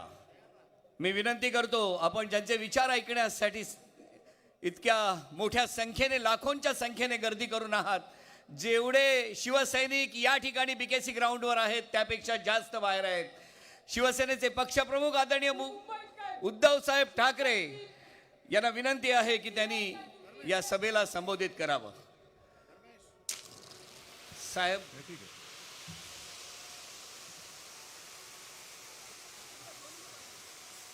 साहेब, आपण मुख्यमंत्री झाल्यानंतर निर्णय घेतला होता शेतकऱ्यांची कर्जमाफी. ऐतिहासिक निर्णय होता साहेब. 2 लाख रुपयाप्रमाणे 32 लाख शेतकऱ्यांची कर्जमाफी झालेली आहे. 20,000 कोटी रुपयाची ही कर्जमाफी झालेली आहे. आणि साहेब, यापैकी काही महिला या ठिकाणी आज उपस्थित आहेत, ज्या कोरा सातबारा घेऊन आलेल्या आहेत. सातबारा कोरा घेऊन आलेल्या आहेत. माननीय शिवसेना पक्षप्रमुख, महाराष्ट्र राज्याचे सन्माननीय लाडके मुख्यमंत्री श्रीमान उद्धव साहेब बाळासाहेब ठाकरे यांचा अखंड हिंदुस्थानचा कैवार, प्रबोधनकार सुपुत्र, देव देश धर्म मराठी मनाचे मानबिंदू, हिंदू अस्मितेचे शिरोमणी, हिंदुस्थान हिंदू, हिंदुस्थानचा एकमेव हिंदू हृदय सम्राट, हिंदू धर्म रक्षक, सरसेनापती, महानेता माननीय शिवसेना प्रमुख श्रीमान बाळासाहेब ठाकरे यांचा आवाज पुढचा.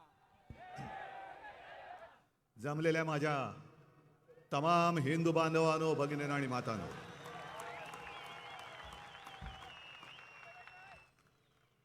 तुमच्याप्रमाणे मला पण मोकळं वाटते. जरा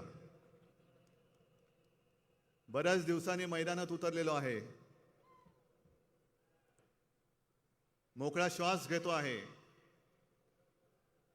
अनेक विषयांवरती बोलायचं आहेच, पण आज सर्वप्रथम छत्रपती संभाजी महाराज यांना त्रिवार मानाचा मुजरा अभिवादन करतो. छत्रपती संभाजी महाराज म्हटल्यानंतर आणखीन काही बोलण्याची आवश्यकता नाही, पण काही वेळेला ज्यांना महाराष्ट्र म्हणजे काय आहे हे महाराष्ट्रात राहून ओळखता आलेलं नाही, त्यांच्यासाठी मध्ये मध्ये बोलावं लागतं. विषय म्हटलं तर बरेच आहेत. नेमकं कशावरती बोलायचा हा एक मुद्दा असला तरी हल्ली विशेषतः सर्व पक्ष जे आहेत आणि त्यातही जो एक खोटा हिंदुत्वाचा बुरखा घातलेला पक्ष आपल्यासोबत होता, ते देशाची दिशा भरकटत आहेत. मला आज मोठी गदा दिली. मी मध्ये एकदा बोललो होतो की आमचं हिंदुत्व हे कसं आहे, जे शिवसेना प्रमुखाने आम्हाला शिकवलं. आणि ते म्हणाले होते की मला देवळात घंटा बडवणारा हिंदू नको, तर अतिरेक्यांना बडवणारा हिंदू पाहिजे. आणि तोच धागा घेऊन आपण पुढे जातो आहोत. आणि मध्ये जे मी म्हटलं होतं की आमचं हिंदुत्व हे गदाधारी आहे आणि बाकीच्यांचं घंटाधारी आहे. बसा बडवत घंटा. काय मिळालं? घंटा. ती बघा गदा हलवत होतो. अहो, गदा पेलायला सुद्धा हातामध्ये ताकद पाहिजे. हनुमान, भीम. मग त्याच्यावरती आपले देवेंद्र फडणवीस बोलले, अहो यांचं हिंदुत्व हे गदाधारी नाही, गधाधारी आहे. म्हटलं बरोबर आहे, आमचं हिंदुत्व हे गधाधारी होतं, पण 2.5 वर्षापूर्वी आम्ही तुम्हाला सोडलं. आमचे जे काही जुने फोटो तुमच्याबरोबर येत आहेत म्हणून तुमचा गैरसमज झाला असेल की आमचं हिंदुत्व हे गधाधारी आहे. त्या गध्याला आम्ही सोडून दिले, कारण उपयोग नाही त्याचा. शेवटी गाढव ते गाढव, गाढवापुढे वाचली गीता. उपयोग काय? कालचा गोंधळ बरा होता. त्याच्यामुळे जी गाढवं आमच्या सोबत होती घोड्याच्या एका आवेशात, त्या गाढवाने लात मारायच्या आधी आम्ही त्याला लात मारून बाहेर पडलेलो आहोत. आता बसा, काय करायचं ते बोमला. आज संजय राऊत जे बोलत होते, राहुल भट, एक महत्वाचा विषय आहेच. जो एक भ्रम निर्माण केला जातोय आणि असा एक आवेश आणला जातोय की बस संपूर्ण देशातच नव्हे तर जगामध्ये हिंदुत्वाचे रक्षक हे भारतीय जनता पक्ष आहे. मग इकडे बसले ते कोण आहेत? हे जे हिंदू आहेत, यांच्या धमन्यामध्ये भगवं रक्त शिवसेना प्रमुखांनी जे त्यावेळेला पेरलेलं आहे, रुजवलेलं आहे. हा हिंदू काही मेल्या आईचं दूध प्यायलेलं नाहीये. कोणाची बिचार आहे बघतो ना हिंदुत्वावरती घाला घालण्याची. हिंदुत्वावरती तर मी बोलणारच आहे, पण त्याआधी 1-2 मुद्दे जे महत्वाचे आहेत ते तर मला बोललेच पाहिजेत, कारण ते असे सोडून देता येणार नाही. स्लिप ऑफ टंग म्हणून ते मुद्दे काही सोडता येणार नाही. मधल्या काळामध्ये म्हणजे आपण 1 मे जेव्हा या इकडे जिओ सेंटरमध्ये साजरा करत होतो, त्याच दिवशी भारतीय जनता पक्षाची सभा होती. आणि त्या सभेमध्ये देवेंद्र फडणवीस चुकून बोलून गेले. जे पोटात होतं ते ओठावरती आलं. जी त्यांच्या मालकाची इच्छा आहे ते बोलून गेले की आम्ही मुंबई स्वतंत्र करणार. अहो, तुमच्या मालकासकट तुमच्या 1760 पिढ्या जरी आल्या ना, तरी हा जिवंतपणा जो इकडे मर्द मावळ्यांमध्ये आहे. आणि शिवसेना प्रमुख बोलले होते ते मी पुन्हा बोलतो, मुंबई मराठी माणसाने रक्त सांडून हौतात्म्य पत्करून मिळवलेली आहे. ती आंदण मोडून मिळालेली नाही, मिळवलेली मुंबई आहे. आणि या मुंबईचा लचका जो कोणी तोडण्याचा प्रयत्न करेल त्याचे तुकडे तुकडे केल्याशिवाय हा मर्द मराठा, मराठी आणि हिंदू बसल्याशिवाय राहणार नाही. करून टाकणार आम्ही. पण हे असंच आलेलं नाहीये. आता मला असं वाटायला लागलं की ही जी आपली जागा आहे, ज्या जागेवरती आपली सभा होते, इकडे ते बुलेट ट्रेन आणतायत. देशातली पहिली बुलेट ट्रेन अहमदाबाद ते मुंबई. कोणी मागितले? आपण मागितले? पाहिजे तुम्हाला? झाली उद्या समजा मुंबई आणि अहमदाबाद बुलेट ट्रेन झाली, आपल्यापैकी किती जाणार तिकडे आणि किती लोक येणार इकडे? हा जो डाव चाललेला आहे, हा मुंबई तोडण्याचा डाव चाललेला आहे. मुंबई स्वतंत्र करणार म्हणजे काय करणार? देश आपला काय पारतंत्र्यात आहे, मुंबई पारतंत्र्यात आहे. पण मुळामध्ये मला देवेंद्र फडणवीसांना विचारायचं आहे की तुमचा पक्ष तर तेव्हा नव्हता, आमचाही नव्हता, पण तुमची मातृसंस्था जी आहे संघ, तिला आता 2-4 वर्षात 100 वर्ष होतील. त्यावेळेला संघ अस्तित्वात होता स्वातंत्र्यपूर्व काळात, पण एकदाही संघ आपल्या देशाच्या स्वातंत्र्य लढ्यात उतरलेला नाही. असेल तर दाखले दाखवा. तुमचं आणि स्वातंत्र्याचं काय संबंध काय? त्या स्वातंत्र्यामध्ये तुम्ही नव्हतात. संयुक्त महाराष्ट्राचा जो लढा चालला होता त्या लढ्यामध्ये नव्हतात. हा होतात. कसे होतात? जनसंघ म्हणून होतात. आणि तेव्हा शिवसेना नव्हती, पण शिवसेना प्रमुख म्हणजे आपले बाळासाहेब आणि माझे काका श्रीकांत ठाकरे हे माझ्या आजोबांना मदत करत होते. माझे आजोबा प्रबोधनकार ठाकरे हे तेव्हा जे संयुक्त महाराष्ट्र जो लढा चालला होता त्या लढ्यामधले पहिले जे 5 सेनापती होते त्यातले एक प्रबोधनकार ठाकरे म्हणजे माझे आजोबा. आणि जनसंघाचा जो उल्लेख मी वाचला तेव्हा संयुक्त महाराष्ट्र समिती स्थापन झाली होती. काय वाटेल ते हो, सगळ्यांना त्यांनी आवाहन केलं होतं की आता आपापसातले मतभेद गाडून मुंबई महाराष्ट्राला मिळालीच पाहिजे, म्हणून वेडवाकडं न वागता आपण निवडणूक लढूया, म्हणून ती संयुक्त महाराष्ट्र समिती स्थापन झाली. आणि या संयुक्त महाराष्ट्र समितीतून पहिलं कोण फुटलं माहिती आहे तुम्हाला? जनसंघ म्हणजे यांचे पूर्वीचे बाप. जनसंघ. जागा वाटपावरनं भांडण.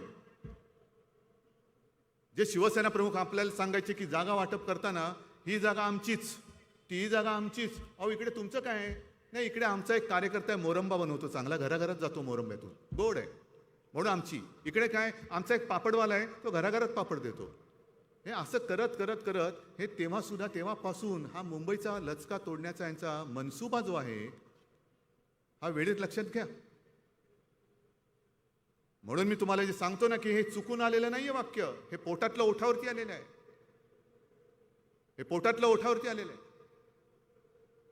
आणि दुसरा अतिशय महत्वाचा मुद्दा जो आहे तो म्हणजे महागाई आहे की नाही. म्हणजे हिंदुत्व तर आहेच, कारण हिंदुत्व आमचा श्वास आहे आणि मराठी आमचा प्राण आहे, हे आम्हाला सिद्ध करण्याची गरज नाहीये. पण महागाईच्या मुद्द्यावरती बोलतच नाहीये कोणी. बरं, गेल्या 8-15 दिवसापूर्वी बऱ्याच दिवसांनी जेव्हा पंतप्रधानांनी एक कोविडवरती सभा घेतली, त्या सभेमध्ये त्यांनी कोविडवरती एक इलाज सांगितला. कळला तुम्हाला? पूर्ण राज्याचे, देशातल्या राज्याचे मुख्यमंत्री तिकडे होते. 5 मुख्यमंत्र्यांना बोलायला दिलं. मी आपला IPL बघितल्यासारखं बघत होतो. मला त्या बैठकीत बोलायचं नव्हतं. बरं, सगळे 5 जण बोलले. बोलल्यानंतर माननीय पंतप्रधान हे समारोप करताना काही एक दिशा दाखवतात. सगळं काही बोलल्यानंतर मला वाटलं आता संपेल. मग अचानक युद्ध कसं सुरू आहे, त्यांनी महागाई कशी वाढते, ते करत करत करत त्यांनी कोविडवरचा एक उपाय सांगितला की तुमच्या राज्यातले पेट्रोल आणि डिझेलचे दर कमी करा. म्हणजे आम्ही बाकी GST वगैरे देणार नाही, त्याच्याबद्दल बोलायचं नाही, म्हणजे वेळेत GST मिळेल याची खात्री नाही, पण तुम्ही तो दर कमी करा म्हणजे करोना कमी होईल असं मला वाटलं. पण एक तर आमचं जे काही देणं आहे ते तुम्ही देणं देत नाहीत वेळेवर. नुसतं ओरबाडायचं. तुम्हाला मुंबई फक्त आणि फक्त ओरबाडण्यासाठी पाहिजे. आम्हाला मुंबई ओरबाडण्यासाठी नको आहे. ती जर का आम्ही ओरबाडत बसलो असतो ना तर आज हा असा लाखोच्या संख्येने मुंबई आणि मुंबईच्या परिसरातला तमाम हिंदू, मराठी आणि सगळे भाषिक इकडे एकवटले नसते. ज्या ज्या वेळेला मुंबईवरती कोणती आपत्ती येते तेव्हा पहिला धावून जाणारा हा शिवसेना प्रमुखांचा शिवसैनिक आहे. कोणती आपत्ती हो, नैसर्गिक हो, घातपात हो, स्वतःच्या जीवाची, कुटुंबाची पर्वा न करता त्या संकटात उडी मारून तो इतरांना वाचवत असतो. मग तिकडनं वाचल्यानंतर रक्तदान करायला सुद्धा अंगामध्ये मर्दाचं रक्त असावं लागतं. ते शिवसेनेमध्ये अनेक गोष्टी आहेत. या गोष्टी आपण बोलून आता सांगायलाच पाहिजेत. कारण आता जे भारतीय जनता पक्षाने सुरू केलेलं आहे ते हेच आहे. एक तर तुम्हाला मोकळेपणाने सांगतो, मी मागे एकदा बोललो होतो की आमची 25 वर्ष युतीमध्ये सडली. हो, सडलीच. कारण आम्ही ओळखलंच नव्हतं. हा मित्र नाही, हा शत्रू आहे. पण हिंदुत्वाचा बुरका फाटल्यानंतर त्याचा भेसूर, विकृत आणि विद्रूप चेहरा जो आता आम्ही बघतो आहोत, आम्ही अजून आमचा विश्वास बसत नाही. हाच का तो आपला मित्र ज्याला बाळासाहेबांनी जोपासलं होतं आणि आम्ही आमच्या डोक्यावरती घेऊन नाचत होतो? हाच तो. किती भयानक पद्धतीने आणि वाईट पद्धतीने अंगावर येत आहेत. दरवेळेला आम्ही काय म्हटलं का, आम्हाला सांगितलं जातं तुमच्या सामनामध्ये काय येतं. काय येतं सामनामध्ये? आमच्या सामनामध्ये जे येतं ते देशाच्या आणि राज्याच्या हिताचं असतं, हिंदुत्वाच्या हिताचं असतं आणि ते येणारच. पण संजय राऊत इकडे बसलेले आहेत. मला कोणीही सामनामधला एक लेख काढून दाखवावा की ज्या भाषेमध्ये ही यांची सगळी लांडग्यांची पिलावळ आपल्या अंगावरती येते, कुटुंबियांना बदनाम करते, सगळं काही करते. अशा भाषेत आम्ही मोदीजींचा अपमान कधीतरी केला आहे का? एक लेख मला काढून दाखवा. याला म्हणतात संस्कार, याला म्हणतात संस्कृती. आणि तीच तुम्ही सोडल्यानंतर तुमचं हिंदुत्व राहिलं कुठे? आज महागाईच्या मुद्द्यावरती बोलताना मला काही दिवसांपूर्वीच एक मी मुद्दाहून बातम्या ठेवल्या तिकडे. हा 1973 सालचा काँग्रेस सत्तेवर असताना हा फोटो आहे. अटल बिहारी वाजपेयी, तो व्हिडिओच आहे, याच्यामध्ये तो फोटो नाही आलेला.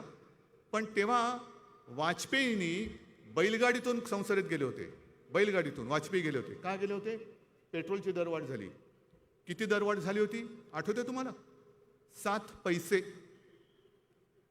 7 पैशांनी पेट्रोलचे दर वाढले म्हणून भारतीय जनता पक्षाने एक मोर्चा काढला आणि त्याच्यामध्ये स्वतः अटल बिहारी वाजपेयी हे बैलगाडीतून संसदेत गेले होते.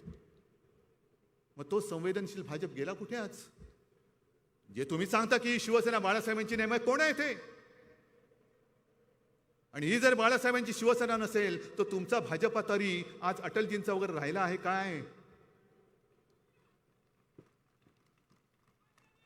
मला आठवते मुंबईच्या इकडेच कुठेतरी एक प्रबोधिनी आहे, रामभाऊ माळगी प्रबोधिनी, आणि तिकड्यांची चिंतन कुंथन वगैरे सगळं तिकडे चालतं. कधी चिंतन करत बसतात, कधी कुंथत बसतात. पण तरी देखील मी स्वतः तिकडे गेलो. मला फार अभिमान वाटला. प्रमोद महाजन ते त्या माळगी प्रबोधिनीची एक जबाबदारी पार पाडत होते. उत्तम सगळं साहित्य होतं, मार्गदर्शक होते, आणि तेव्हा तिथे जावंसं वाटायचं. मी त्यांना विचारलं काय करताना? आम्ही इकडे कार्यकर्त्यांचं प्रशिक्षण शिबिर घेतो, कार्यकर्ता कसा असायला पाहिजे, राजकारण कसं करावं वगैरे वगैरे सगळी बौद्धिक देतो. मग आता प्रश्न पडतो, ती प्रबोधिनी जी काय आहे रामभाऊ माळगी, तिकडे हे तुम्ही शिकवलत का? ही तुमची पिढी, ही तुमचं प्रॉडक्ट आहे का? का त्याच्यामध्ये जे काय होते ते गेले कुठे आता? रामभाऊ माळगी प्रबोधिनीमध्ये जे शिकलेले होते ते गेले कुठे आता? दिसतच नाही. आता जबाबदारी कोणावर आहे? कोणावर आहे? हा नाही, सहस्त्रबुद्धे गेले वर म्हणजे दिल्लीत. नाही, कोणालाच माहिती नाहीये. मग हे शिकवते तिकडे. मग एवढं खोटं नाटक बोलायचं आपण. काय होतं आपल्याकडनं ते होणार नाही. आपण कमी कुठे पडतो? सगळ्या बाबतीत आपण उजवे आहोत, पण कमी कुठे पडतो? आपण खोटं नाही बोलू शकत. आणि खोटं बोलणं हे त्यांच्या हिंदुत्वात बसतं, आपल्या हिंदुत्वामध्ये बसत नाही. हा फरक आहे दोघांच्या हिंदुत्वामध्ये. आणि आज सुद्धा जो प्रकार संजय राऊतांनी सांगितला की काश्मीरी पंडित तो राहुल भट सरकारी कार्यालयामध्ये घुसून त्याला गोळ्या घातल्या, घुसून. काय करायचं आता? त्या कार्यालयाच्या समोर हनुमान चालीसा पडायचा? काय करायचं? काय का घंटा मोर्चा काढायचा तिकडे? अतिरेकी येत आहेत, महसूल कार्यालयात घुसतायत, नाव विचारतायत आणि कचा गोळ्या घालून पसार होऊन जात आहेत. नंतर मारले असं ते म्हणतायत, मारलेच पाहिजेत. पण ते मारून गेल्यानंतर नाही, मारायला येण्याच्या आत अतिरेकाचा खात्मा केला गेला पाहिजे. आणि आज तिकडे जे काय वातावरण झालेलं आहे, काश्मीरी पंडित म्हणतात की आमचा इकडे बळीचा बकरा केला जातोय. काय हे तुमच्या काश्मीर फाईलचं पुढचं पाऊल आहे की काय? पुढचं पान आहे की काय? का नाही बोलत त्याच्यावरती? का नाही बोलत महागाईवरती? महागाई एवढी पूर्ण झालेली आहे की आता मध्ये ती त्यांनी योजना काढली, ती उज्ज्वला योजना. किती झाला गॅस सिलेंडर आता? 1000च्या वर. देश का आजादी का अमृत महोत्सव म्हणजे 75 वर्ष पूर्ण झाली. रुपयाचा अमृत महोत्सव होऊन त्याच्या पुढे गेला, 77च्या पुढे. लाज नाही, लज्जा नाही, कर्तृत्व नाही, आणि नुसतं लोकांना भ्रमिष्ट करून हे आपला कारभार करत राहतात. हे नाही आमचं हिंदुत्व. हे आमचं हिंदुत्व नाही आहे. संभाजीनगरमध्ये जे काय घडलं, होय मी ते संभाजीनगर म्हणतो, नामांतर करण्याची गरज काय, आहेच ते संभाजीनगर. तिकडे तो ओवेसी गेला आणि त्या औरंगजेबाच्या थडग्यावरती डोकं टेकून आला. संजय तुम्ही म्हणाले ते बरोबर आहे. हे जे काय यांचं चाललंय ना, यांची A team, B team, C team, D team, कोणाला तरी औरंगजेबाच्या थडग्यावर पाठवायचं, कोणाच्या हातामध्ये भोंगा द्यायचा, कोणाच्या हातामध्ये हनुमान चालीसा द्यायचा आणि मजा बघत बसायची. म्हणजे काय कारवाई झाली तर त्यांच्यावरती होणार, आम्ही बोंबलायला मोकळे. मग आम्ही जाणार आणि टोमॅटो सॉस लावून पत्रकार परिषद घेणार.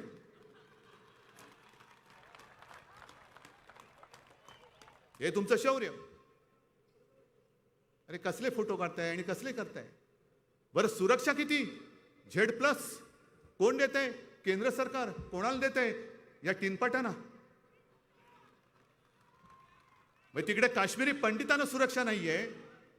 राहुल भट जे सांगत होते की माझी इकडनं बदली करा, बदली करा, पुन्हा मला जम्मूमध्ये न्या, ऐकलं नाही अजिबात. तिथे काश्मीरी पंडितांना सुरक्षा नाही, पण इथे भोकं पडलेल्या टिनपाटांना ही सुरक्षा देत आहेत, केंद्राची सुरक्षा. कोणाला Y+, कोणाला Z+, काय बापाचा माल आहे तुमच्या, लोकांचा पैसा आहे तो. लोकांच्या पैशावरती तुम्ही ज्यांना सुरक्षा द्यायला पाहिजे त्यांना सुरक्षा देत नाहीत. आणि ही अशी नुसती भोकं पडलेली टिनपाटे घेऊन कशाला काय उपयोग, गळक्या टिनपाटाचा उपयोग काय तुम्हाला.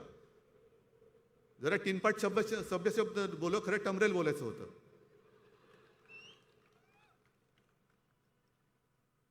पण या पद्धतीने यांचा सगळा कारभार चाललेला आहे. आणि आमच्या हिंदुत्वाचं मोजमाप घेणारे तुम्ही कोण, आमचं हिंदुत्व खरं आहे का खोटं आहे हे ठरवणारे तुम्ही कोण. एक जी मी बोललो होतो हे काँग्रेस बरोबर गेले, होय गेलो ना, का गेलो, तुम्ही ढकललं आम्हाला.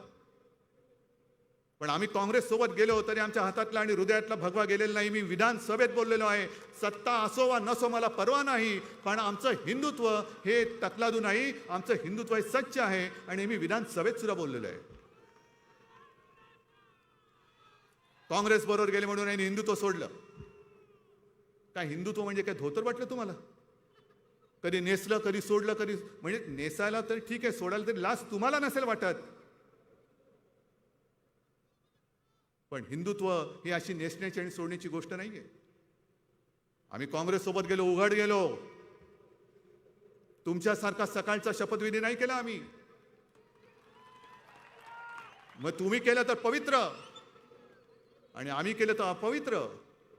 आम्ही राष्ट्रवादी बरोबर गेलो तर दगा दिला आणि तुम्ही सकाळी शपथ घेतली, ते काय होतं. आणि म्हणून मी म्हटलं होतं की सकाळचा शपथविधी आणि तो तुमचा प्रयत्न जर यशस्वी झाला असता तर सगळे नवाब मलिक बिलिक, सगळे अनिल देशमुख हे तुमच्या मांडीला मांडी लावून काय तुमचं गुणगान करत बसले असते असं तुम्हाला वाटतं की काय, का तुम्ही त्यांचं केलं असतं. आम्ही काँग्रेस सोबत गेलो, पण तुम्ही NDA मध्ये किती पक्ष जमवले होते. या आधी म्हणजे गेल्या राष्ट्रपती निवडणुकीच्या वेळेला एक NDAची बैठक झाली, तेवढी एकच बैठक मी पार पडली होती त्याच्यात. आणि त्या बैठकीत गेल्यानंतर मी बघितलं 30-35 लोक बसले होते.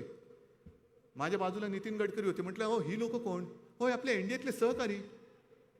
अरे काय काय लोकांचा एक सुद्धा खासदार नव्हता, पण NDAचे सहकारी. हे सगळे NDAचे सहकारी, ह्याच्यापैकी किती जण हिंदुत्ववादी म्हणून तुमच्यासोबत आले होते. काय नितीश कुमार आले होते. जे नितीश कुमार बोलले की मला म्हणजे त्यांना संघमुक्त भारत करायचा आहे, ते नितीश कुमार हे हिंदुत्ववादी म्हणून तुम्ही मांडीवर घेतलं का.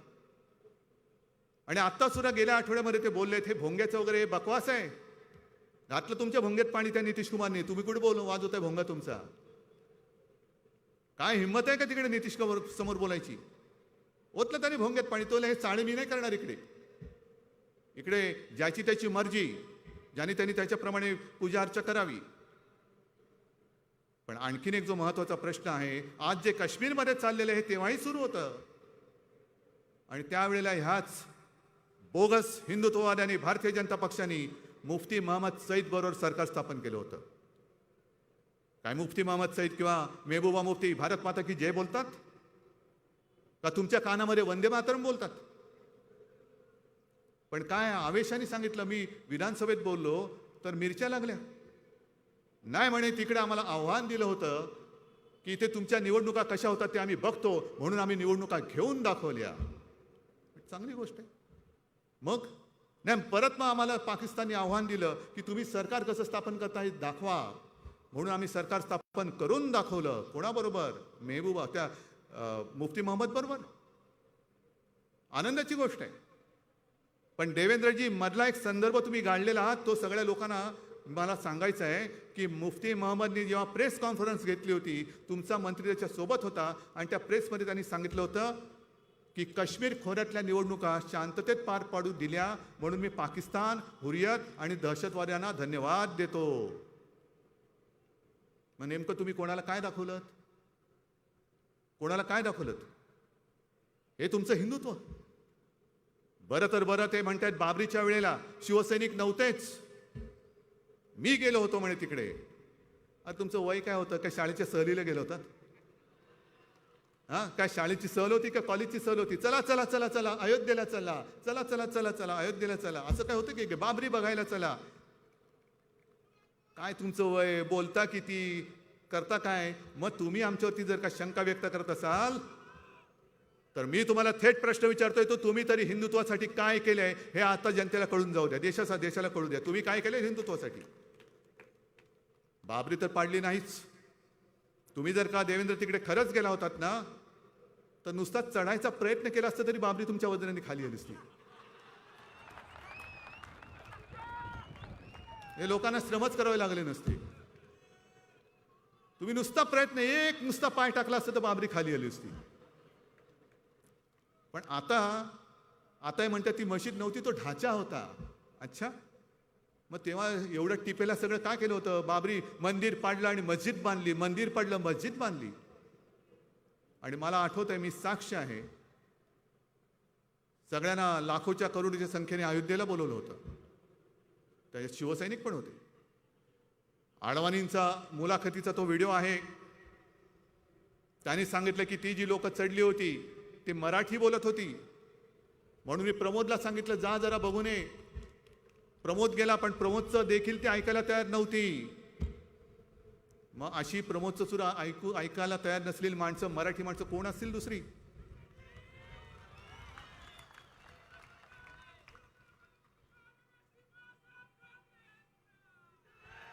आणि तो सगळा दिवस, तो प्रसंग मला आजही आठवतोय. टीव्हीवरती मी बातमी बघत होतो, लोक चढलेत आणि बाबरी पाडली, बाबरी पाडली, बाबरी पाडली. मी जुनं मातोश्री होतं, धावत वरती गेलो. बाळासाहेबांनी सांगितलं की साहेब साहेब बाबरी पाडली पाडली. मला म्हणतो काय काय सांगतो, पाडली? अरे वा. तेवढ्यात इंटरकॉमची बेल वाजली, कोणाचा तरी फोन होता, बाळासाहेबांनी घेतला आणि मग एवढंच म्हणेल, मग चांगलं आहे की मग? नाही नाही, जर शिवसैनिकांनी पाडली असेल तर मला त्यांचा गर्व आहे, मला त्यांचा अभिमान आहे. आणि फोन ठेवला ती मला म्हणाले ही कसली, म्हणे त्यांच्या 2 अक्षराचा शब्दाचा अर्थ तुम्ही लावा, ही कसली याची औलाद म्हणे. जे लोकांना बोलवत आहेत कार सेवा करा, कार सेवा करा, कार सेवा करा, म्हणजे काय करा? काय अयोध्येला येऊन गाड्या धुवायचे आहेत कार सेवा करायची म्हणजे? हे असलं नेतृत्व आहे, पुचाट नेतृत्व आहे. आम्हाला काय माहिती होतं तिकडे राम मंदिरावरती बाबरी बांधली गेले म्हणून? तुम्ही आम्हाला सांगितलं, आम्ही आलो तिकडे. आणि मला म्हणाले नेतृत्वाचं लक्षण बघ हेच असतं, जो नेता लोकांना भडकावून त्यांनी सांगितलेलं काम केल्यानंतर जो जबाबदारी झटकतो तो नेता नाही, तो नेता असू शकत नाही. हेच काम भाजपाने केलेलं आहे.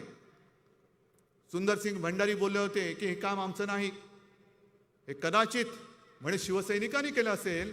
मग तेव्हा बोंबलला का नाही? भोंगा तेव्हा होता ना, तो भोंगा वाजवला का नव्हता की मी होतो मी होतो मी होतो, पुन्हा येईन पुन्हा येईन पुन्हा येईन? येण्याची शाश्वती नव्हती, गेल्याची पण होती की नाही अजून देता येत नाही. ठीक आहे, आता उद्या ते काहीतरी पुन्हा सभा घेणार आहेत, उत्तर सभा घ्या, मग आम्ही परवा घेतो, मग तुम्ही त्याच्यानंतर घ्या, मग आम्ही त्याच्यानंतर घेतो. हेच चालू ठेवायचे चाळे, हेच चालू ठेवायचे. उत्तर द्यायची असतील तर जनता जी आज महागाईने होरपडलेली गेलेली आहे तिला उत्तर द्या. आम्हाला कसलं उत्तर देताय? याला उत्तर देणं शक्य आहे तुम्हाला? हे इकडे जे काय जमलेलं आहे ही नुसती गर्दी नाहीये, ह्या गर्दीमध्ये एक जिवंतपणा आहे. ही सगळी वाघ आहेत, वाघ. मग गेल्या वेळेला त्यांनी काय केलं होतं? गेल्या वेळेला त्यांनी मला सांगितलं, कळलं असं की भगव्या टोप्या घातल्या होत्या. का हो भगव्या टोप्या कशाला? नाही, हिंदू आहोत आम्ही ना. हिंदुत्व टोपीत नसतं, डोक्यात असतं. डोक्यात मेंदू असेल तर त्या मेंदूत हिंदुत्व असायला लागतं, टोपीमध्ये हिंदुत्व नसतं कधी. आणि भगवी टोपी घालून जर तुम्ही हिंदुत्व दाखवत असाल तर RSSची टोपी काढी का?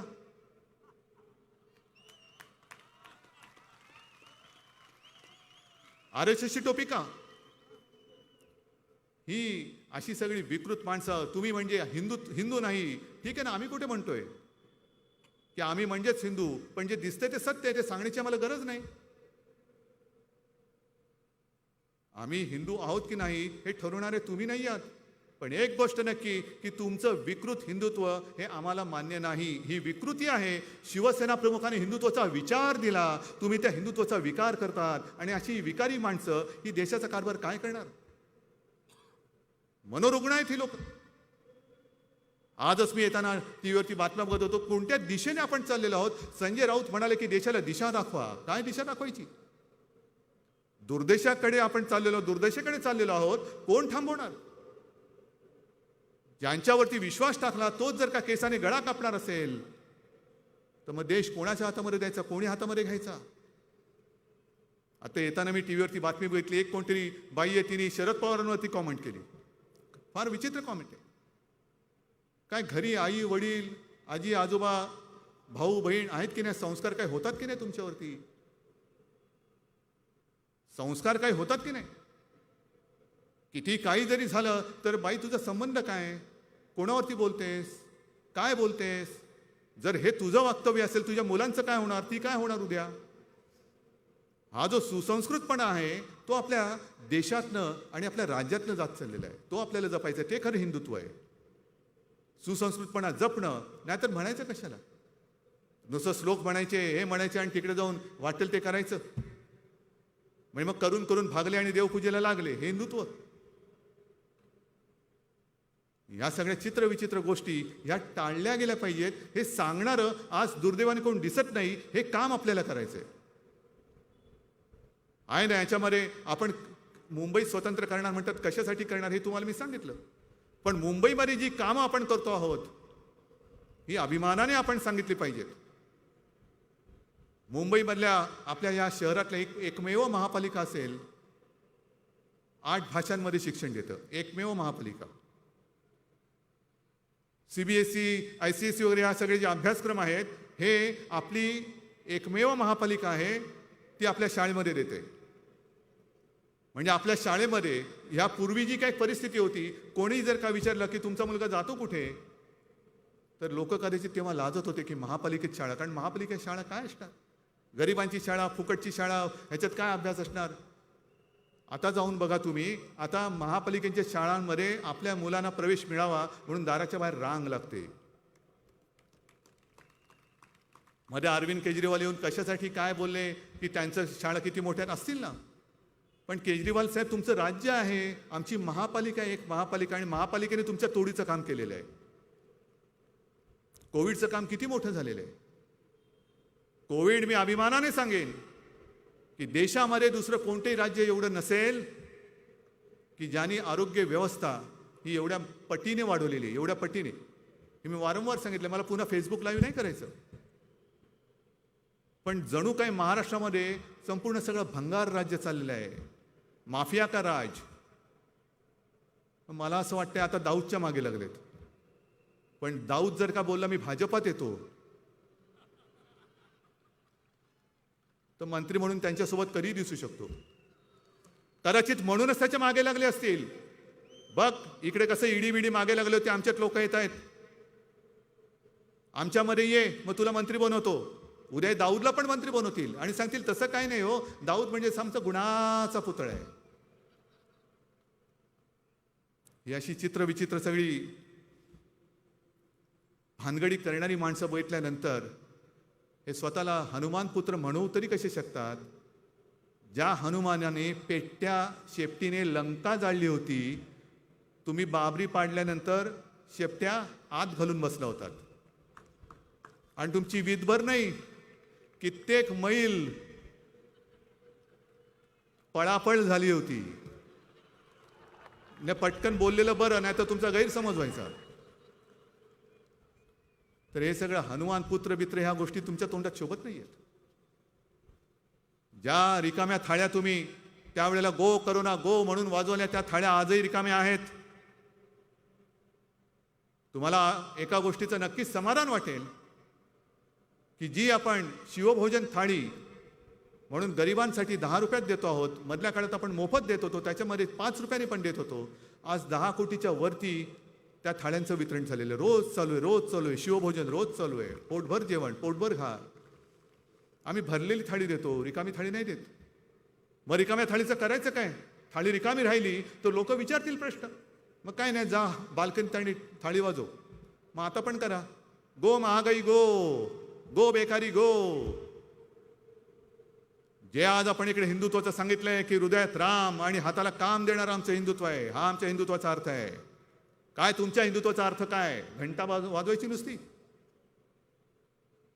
आणि ते हृदयात राम आणि हाताला काम, ते मला वाटतं सुभाष देसाई साहेबांनी सांगितलं असेल आपण काय काय करतो आहोत. आज संपूर्ण देशामध्ये महाराष्ट्र हा आपला महाराष्ट्र तुमच्या सगळ्यांच्या आशीर्वादामुळे स्टार्टअपमध्ये नंबर 1चं राज्य. स्टार्टअप म्हणजे होतकरू जे नवीन नवीन सगळे उद्योजक येत आहेत त्यांच्यासाठी महाराष्ट्र हे नंबर 1चं आहे. गुंतवणूक येते आहे, महाराष्ट्र पुढे चाललेला आहे. पण हे पुढे महाराष्ट्राचं जाणं यांना बघवत नाही, म्हणून महाराष्ट्रामध्ये कशी संपूर्ण वाताहत झालेली आहे. कायदा सुव्यवस्थेचे 12 वाजलेले आहेत. का असं का करताय? राजकारण राजकारणाच्या जागी ठेवा ना. पण महाराष्ट्रामध्ये गुंडागर्दी चालू आहे, लोकशाहीचा गळा घोटला जातोय.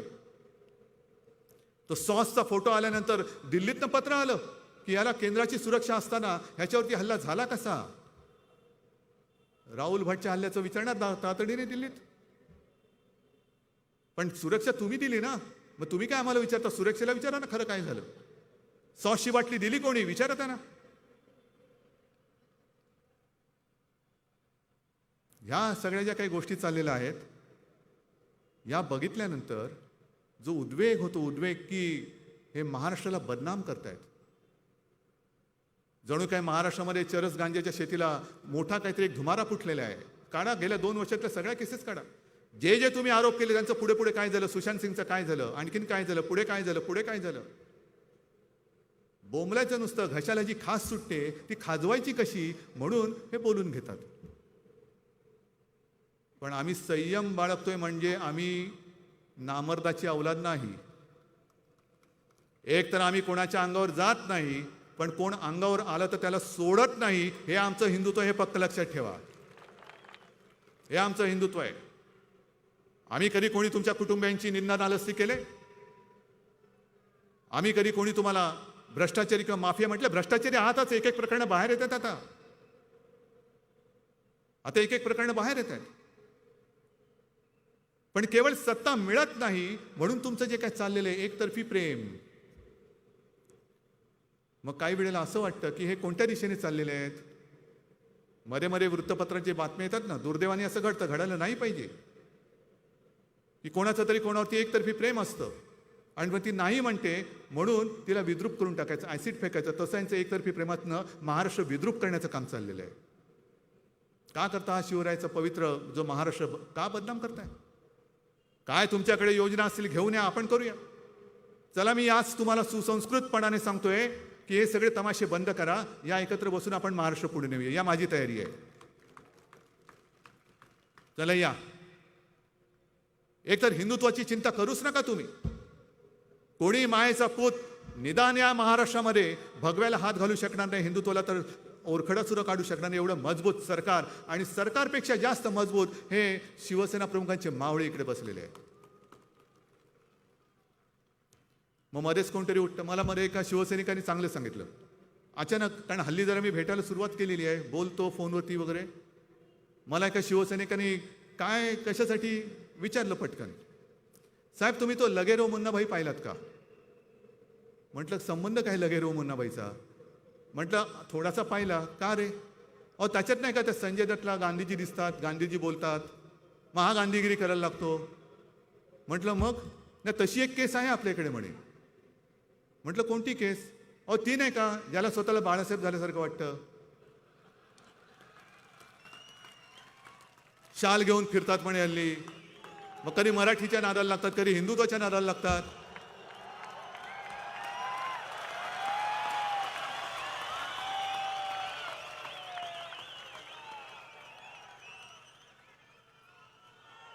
म्हटलं अरे त्यातला मुन्नाबाई जो आहे ना तो लोकांचं भलं तरी करत होता, हा कुठला मुन्नाबाई काढलास तू? नाही पण म्हणे एक लक्षात घ्या. म्हटलं कोणाला त्याच्या भ्रमात राहू दे ना, आपण काय करायचं? म्हणजे तसं नाहीये, तुम्ही त्या पिक्चरचा शेवट नाही बघितला. म्हटलं काय? शेवटी त्या संजय दत्तला कळतं की साला आपण के भेजे में केमिकल लोचा होईल आहे. तरी केमिकल लोच्याची केस आहे. हा पिक्चर सत्यावरती आधारित आहे, म्हणजे सत्य घटनेवरती आधारित आहे. ते असे मुन्नाबाई फिरतायत, फिरू द्या. आता कोणाला अयोध्येला जायचं जाऊ द्या. आदित्य परत चालले, गेल्या आठवड्यामध्ये तो तिरुपतीला गेला होता. पण आपण जेव्हा अयोध्येला गेलो होतो तेव्हा प्रश्न सुटलेला नव्हता. 2018 साली दसरा मेळाव्यामध्ये तुमच्या सगळ्यांच्या साक्षीने मी जाहीर केलं की मी पुढच्या नोव्हेंबरमध्ये अयोध्येला जाणार. तुम्ही आला होतात माझ्यासोबत. आणि आजही तुमच्या लक्षात असेल की हे मी बोलताना वादळ वारं सुटलं तर विजा लखलखत होते आणि भगव्याचे मशालीसारखे फडकत होते. आहे ना लक्षामध्ये? काय हे काय चित्र होतं? ते दैवी चित्र होतं. आणि जाण्यापूर्वी सहज माझ्या मनात आलं की राम जन्मभूमीला जाताना आपण शिवजन्मभूमीची एक मूठभर तरी माती घेऊन जावी. मी शिवनेरीला गेलो, एक माती घेतली, तिचा एक कलश घेतला आणि अयोध्येला गेलो. अयोध्येला तो कलश मी त्यांच्या हाती सुपूर्द केला. रामलल्लाचं दर्शन घेतलं परत आलं.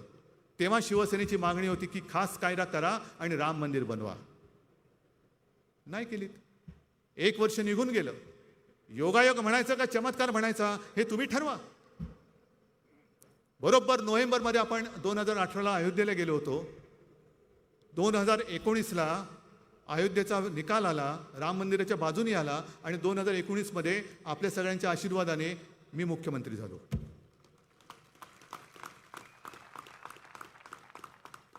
हे आहे ना कुठेतरी आमच्या पूर्वजांची पुण्याई आहे, आई वडिलांचे आशीर्वाद आहे, तुमच्या सगळ्यांचं प्रेम आहे. पण त्याचं भांडवल करण्याची आम्हाला गरज नाही लागली. आता अष्टविनायक यात्रा पण करतात, तीर्थयात्रा करतात, काशी यात्रा करतात, तशी अयोध्या यात्रा करू शकतात, कोणी करू शकतात. त्याच्यामध्ये दचकून जायचं काय कारण नाहीये.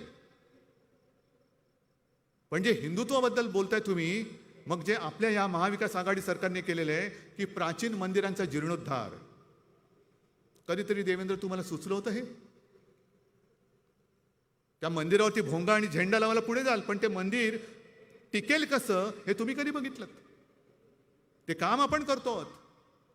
पहिली 8 मंदिरं आपण निवडली सुद्धा, पण दुर्दैवाने केंद्रामध्ये तुमचं जे सरकार बसलं आणि त्याच्या खाली जे पुरातत्व विभाग आहे त्यांनी त्याच्यामध्ये मोडताप घातलेला आहे. नाही करायचं म्हणे. आम्ही नाही करणार, तुम्ही नाही करायचं. अरे मंदिरं आमची, मंदिरं माझ्या राज्यातली, तुम्ही कोण टिकवजीराव? ही अशी जी काय खाती आहेत ना ज्याला तत्व नाही, त्यांना पुरा एकदा, तर ती पुरातत्व खाती होतील. म्हणजे मंदिरांचा आम्ही जीर्णोद्धार करतोय, ठीक आहे, तुमची देखरेख ठेवा. आम्ही काय त्याच्यामध्ये काय तुम्ही जसं FSI वगैरे तसं केलं तसं काय मंदिराचा FSI नाही वाढवणार. प्रधानमंत्री आवास योजना नाही तिकडे करणार. जे मंदिर आहे ते मंदिरच टिकवणार, आणखी दीर्घकालीन टिकेल ते कसं ते आम्ही बघणार आहोत. आपल्या राज्यातली काही मंदिरं अशी आहेत की जी पावसाळ्यामध्ये पुराखाली जातात. टिकणार कशी? इतकी वर्षे टिकली, हेच मोठं आहे. पण हे पुरातत्व विभाग जे औरंगजेबाचं थडगं तिकडे बघतो संभाजीनगरमध्ये, तोच हा विभाग. थडग्याची देखभाल करतायत पण मंदिराची करत नाहीयेत. जा ना देवेंद्र, तिकडे जाऊन बोंबला. आणि बोंबलायचंच असेल, मुंबई स्वतंत्र तर तुमच्या कित्येक जन्मात होणार नाहीये, पण मुंबईसाठी बोंबलायचं असेल ना तर जा तिकडे कांजूरची जागा अडवली आहे त्याच्यासाठी बोंबलून या. इकडे बुलेट ट्रेन आणताय तुम्ही, बाजूला धारावी आहे, धारावीमध्ये रेल्वेची जमीन नाही देत आहेत. पैसे दिले अर्धे तरी देत नाहीत. जा तिकडे बोंबला आणि धारावीची ती रेल्वेची जमीन या माझ्या मुंबईकरांना मिळवून द्या. असे कित्येक प्रकल्प आहेत जे राज्याचे आणि मुंबईचे केंद्राने अडवून ठेवलेले आहेत, नाही देत. मुंबईला अभिजात भाषेचा दर्जा नाही देत. काय कोणाची भाषा आहे? मराठी आमची मातृभाषा आहे, आमचं भाग्य आहेच, कारण हीच मातृभाषा आपल्या छत्रपती शिवरायाची सुद्धा मातृभाषा आहे. आणि मी अनेकदा सांगितलेलं आहे, आज तुमचा जो काही हिंदुत्वाचा खोटा पुळका आलेला आहे, जर हे दैवत जन्माला आलं नसतं तर तुम्ही सुद्धा भोंग्यामध्ये असता, तुम्ही सुद्धा भोंग्यात असता. ही छत्रपतींची मातृभाषा, तिला अभिजात दर्जाचा भाषेचा दर्जा तुम्ही देऊ शकत नाही. एवढं करंट सरकार तिकडे बसले, जा ना तिकडे कधीतरी बोंबला. आणि म्हणून जास्त काही मी बोलत नाही, पण एक गोष्ट सांगतो, काही काही आठवणी ह्या अशा असतात की आपल्याला सर्वांना आठवत असेल की काही म्हणजे बऱ्याच वर्षांपूर्वी जावेद मियादाद घरी आला होता मातोश्री. कशासाठी आलेला? भारत पाकिस्तान मॅच होणे दो. बाळासाहेब म्हणाले ते तू बोलूच नको, जोपर्यंत तुझा देश माझ्या देशावरती अतिरेकी पाठवत नाहीत, हल्ले थांबवत नाही, तो सुधरत नाही, तोपर्यंत मी कोणताही सामना या माझ्या मराठी मातीत होऊ देणार नाही, तू पुढे बोल. मग त्याला बाळासाहेबांनी विचारलं, अरे जावेद तू इतना अच्छा खेळताय, मग तू मध्ये माकड चाळणे का करतोस? मग त्यांनी सांगितलं, साहेब ज्या वेळेला मी मैदानात उतरतो तेव्हा संपूर्ण पाकिस्तान माझ्या पाठी असतो. कुछ भी करो लेकिन मॅच जितनी है. मग आम्ही काय करतो, जर एखादा बॅट्समन चांगला सेट झाला असेल तर मुद्दामून बाजूला जाऊन उभे राहतो. सिली पॉईंट म्हणजे सिलीच पॉईंट असतो तो. मग गली स्लीप इकडे राहायचं आणि चांगला सेट झालेल्या बॅट्समनला वेडवाकडे बोलत राहायचं. मग त्याचं एकाग्रता भंग पावते आणि तो आऊट होतो. आणि असंच म्हणे मी एकदा केलं होतं, बॅटिंग करत होतो आणि एक बॉलर फार चांगला बॉलिंग करत होता. मी काय नाही म्हणे बॅट ठोकत ठोकत ठोकत ठोकत बराच वेळ बॅट ठोकत बसलो. एक बॉल खेळलो, परत बॅट ठोकत ठोकत ठोकत त्याच्याकडे गेलो आणि बोबड्या शब्दात बोललो, ए त्याला लूम तिदले पता न. आत्ता जो बोलतोय त्याच्याशी नाही मी बोलत, पण बोबडं बोलताय म्हणून सांगतो. ए त्याला लूम तिदले बताव ना. तर म्हणे बॉलरने एकदा दोनदा दुर्लक्ष केलं. शेवटी विचारलं क्यू? त्याने दरवाजे पे छकडा मारना है. मग तो बॉलर जो भडकला त्याचं एकाग्रता गेली, लेन लाईन चुकली आणि मी ठोकून घेतल्या रन्स.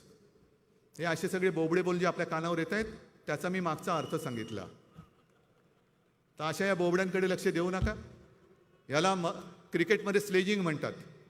स्लेजिंग म्हणजे समोरच्याला विकेट कसा तो आउट कसा होईल आणि जर बॉलर चांगला असेल तर त्याची बॉलिंग कशी बिघडेल ही बघणारी ही सगळी अवलारे. काम करण्याचं यांच्यात कर्तृत्व नाही, अजिबात नाही आहे.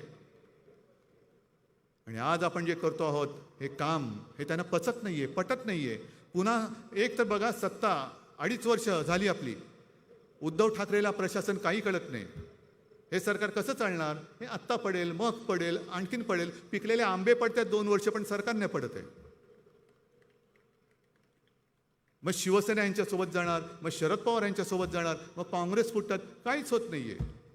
मग ईडी मागे लाव, CBI मागे लाव, तरी फुटत नाही. आणि तुम्ही खोट्या मार्गाने जर आमच्या मागे लागाल तर एक सांगून ठेवतो, तुम्हाला इकडनं सोडणार नाही. जर खोटे गुन्हे आणि जर आमच्या माणसाच्या मागे लागाल तर मग मात्र हा महाराष्ट्र जो पेटेल तर पलटा भुई थोडी करून ठेवेल. ही शंडाची अवलाद जर तुम्ही तुमच्या एजन्सीज मागे आमच्या लावणार असाल, त्यांच्या पाठून जर का तुम्ही शिखंडी म्हणून लढणार असाल तर जे मी मगाशी बोललो तेच सांगतो की महाराष्ट्र मेल्या आईचं दूध प्यायलेलं नाही. जर आमच्या मागे उगाचच लागाल तर मात्र अजिबात तुम्हाला दया माया क्षमा दाखवली जाणार नाही.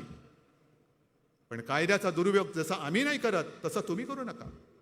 तुम्ही करू नका. लढायचं असेल तर सरळ या, आहोत आम्ही आहोत आणि तुम्ही आहोत आणि ही जनता आहे. ही जनता काय ते ठरवेल की महाराष्ट्रावरती राज्य कोणी करायचं, मुंबईवरती राज्य कोणी करायचं. पण ही आता खोटी नाटी आणि विकृत राजकारण, गलिच्छ राजकारण हे बंद करा. आता सुधरा, कधीतरी सुधरा. तिकडे लंकेमध्ये बघा काय चाललेलं आहे. लंका का पेटली? रावणाची लंका दुसऱ्यांदा का पेटली? कोणी पेटवली? साध्या लोकांनी पेटून दिली. ज्यांना राज्यकर्त्यांनी भुकं ठेवलं त्या भुक्या राहिलेल्या लोकांनी ही लंका पेटवलेली आहे. आणि म्हणून जे मी सांगतोय की आमचं हिंदुत्व हे घर पेटवणारं नाही तर घरातली चूल पेटवणारं असलं पाहिजे.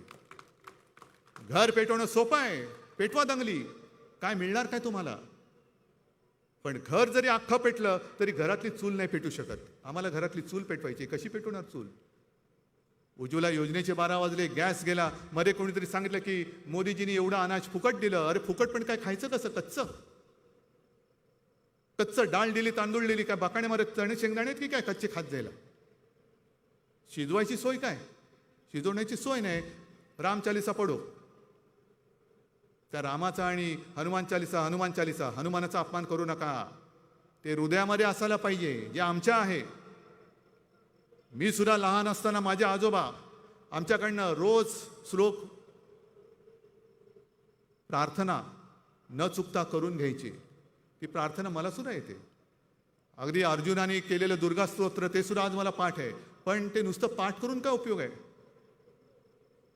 ते समजलं पाहिजे आणि समजलं असेल तर तसं वागलं पाहिजे. तर तू जे काय करतोयस आणि वाचतोयस त्याच्यामध्ये काहीतरी अर्थ आहे. आणि हेच तर आपलं हिंदुत्व आहे.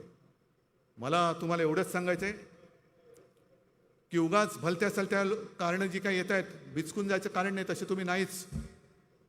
मातोश्रीवरती कोणीतरी एकाने यायचा प्रयत्न केला होता. ती आमची अंगाराजी कशी अंगारासारखी भडकली, कुठल्या कुठे पळून गेले. हे मुद्दामून चालले. महाराष्ट्र पेटत का नाही? महाराष्ट्र पेटत का नाही? तर आज मी तमाम जनतेला मुद्दामून धन्यवाद देतोय. तुम्ही तर आहातच, पण महाराष्ट्रातील प्रत्येक बांधवाला, भगिनीला आणि मातेला मी धन्यवाद देतोय की करोनाच्या संकटा काळामध्ये तुम्ही जे काय सहकार्य केलं, असं सहकार्य मला नाही वाटत दुसऱ्या कुठे कोणी केलं असेल. आणि आता तुम्ही जो काय एक संयम दाखवत आहात, कारण करोनातून आपण बाहेर पडलोय, जरा कुठे आपले मास्क निघालेत, मोकळा श्वास घेतो आहोत, एक उद्योग चक्र फिरत आहे, गुंतवणूकदार येत आहेत, गुंतवणूक येते. एक जो सर्वे होता माझ्याकडे, ती एकच शेवटची बातमी सांगतो की देश कोणत्या दिशेने चाललाय. हा सेंटर फॉर मॉनिटरिंग इंडियन इकॉनॉमीच्या ताज्या अहवालामध्ये आहे की गेल्या 5 वर्षामध्ये म्हणजे 2017 ते 2022 देशातील 2 कोटी जनतेचा रोजगार गेल्याचं नमूद करण्यात आलेलं आहे. ही ती बातमी आहे. कोण लक्ष देतं याच्याकडे? एवढ्या जणांचे रोजगार गेले. कित्येक काही चांगली लोक हे देश सोडून गेलेले आहेत. काय करणार काय तुम्ही? आज कुठेतरी आपण एका मार्गावर चाललेलो आहोत. देवळं भोंगे बिंगे हे सगळ्या गोष्टी आहेतच, पण लोकांची मम्ममची सोय कोण करणार? ती सरकार, ते करणारच सरकार. आणि त्याच्यासाठी सगळ्या राजकीय पक्षांना मी पुन्हा आवाहन करतोय की लोकांची माती भडकवू नका. हृदयात राम आणि हातात काम. जर त्या काम न देता जर का हातात त्यांचे धोंडे दिले तर तेच धोंडे उद्या तुमच्या टाळक्यामध्ये ते मारल्याशिवाय राहणार नाहीत. आणि म्हणून हे पाप निदान हा आपला शिवरायाचा महाराष्ट्र तरी करणार नाही आणि आपण त्याला करू देणार नाही, अशी एक अपेक्षा व्यक्त करतो. एवढ्या मोठ्या संख्येने तुम्ही आलात. ही तर सभा वाटतच नाही, हा एक मोठा उत्सव वाटतोय, हिंदुत्वाचा उत्सव वाटतोय. अक्षरशः हा समुद्र आहे, हिंदू महासागर आहे हा. आणि हा महासागर, ही तुमची ताकद, ही तुमची आशीर्वादाची शक्ती, ही अशीच कायम पाठीशी राहू द्या. एवढीच एक नम्र प्रार्थना करतो आणि आपली रजा घेतो. जय हिंद, जय महाराष्ट्र. धन्यवाद साहेब. राष्ट्रगीताने आपण या सभेची सांगता करणार आहोत. सर्वजणांनी राष्ट्रगीताला उभं राहावं. राष्ट्रगीत. थांबा एक मिनिट हा. थांबा. डाके साहेब, राष्ट्रगीत.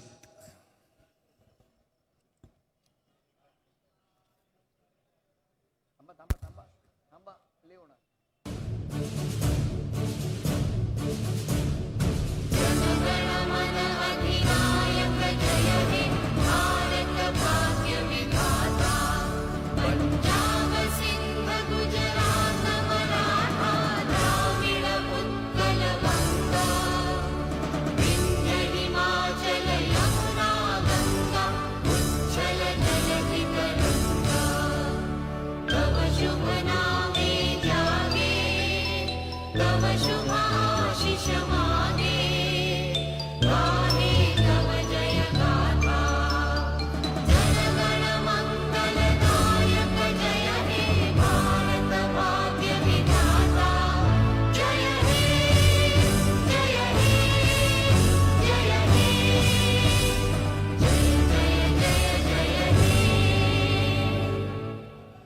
भारत माता की, भारत माता की. वंदे वंदे. सर्वांना विनंती.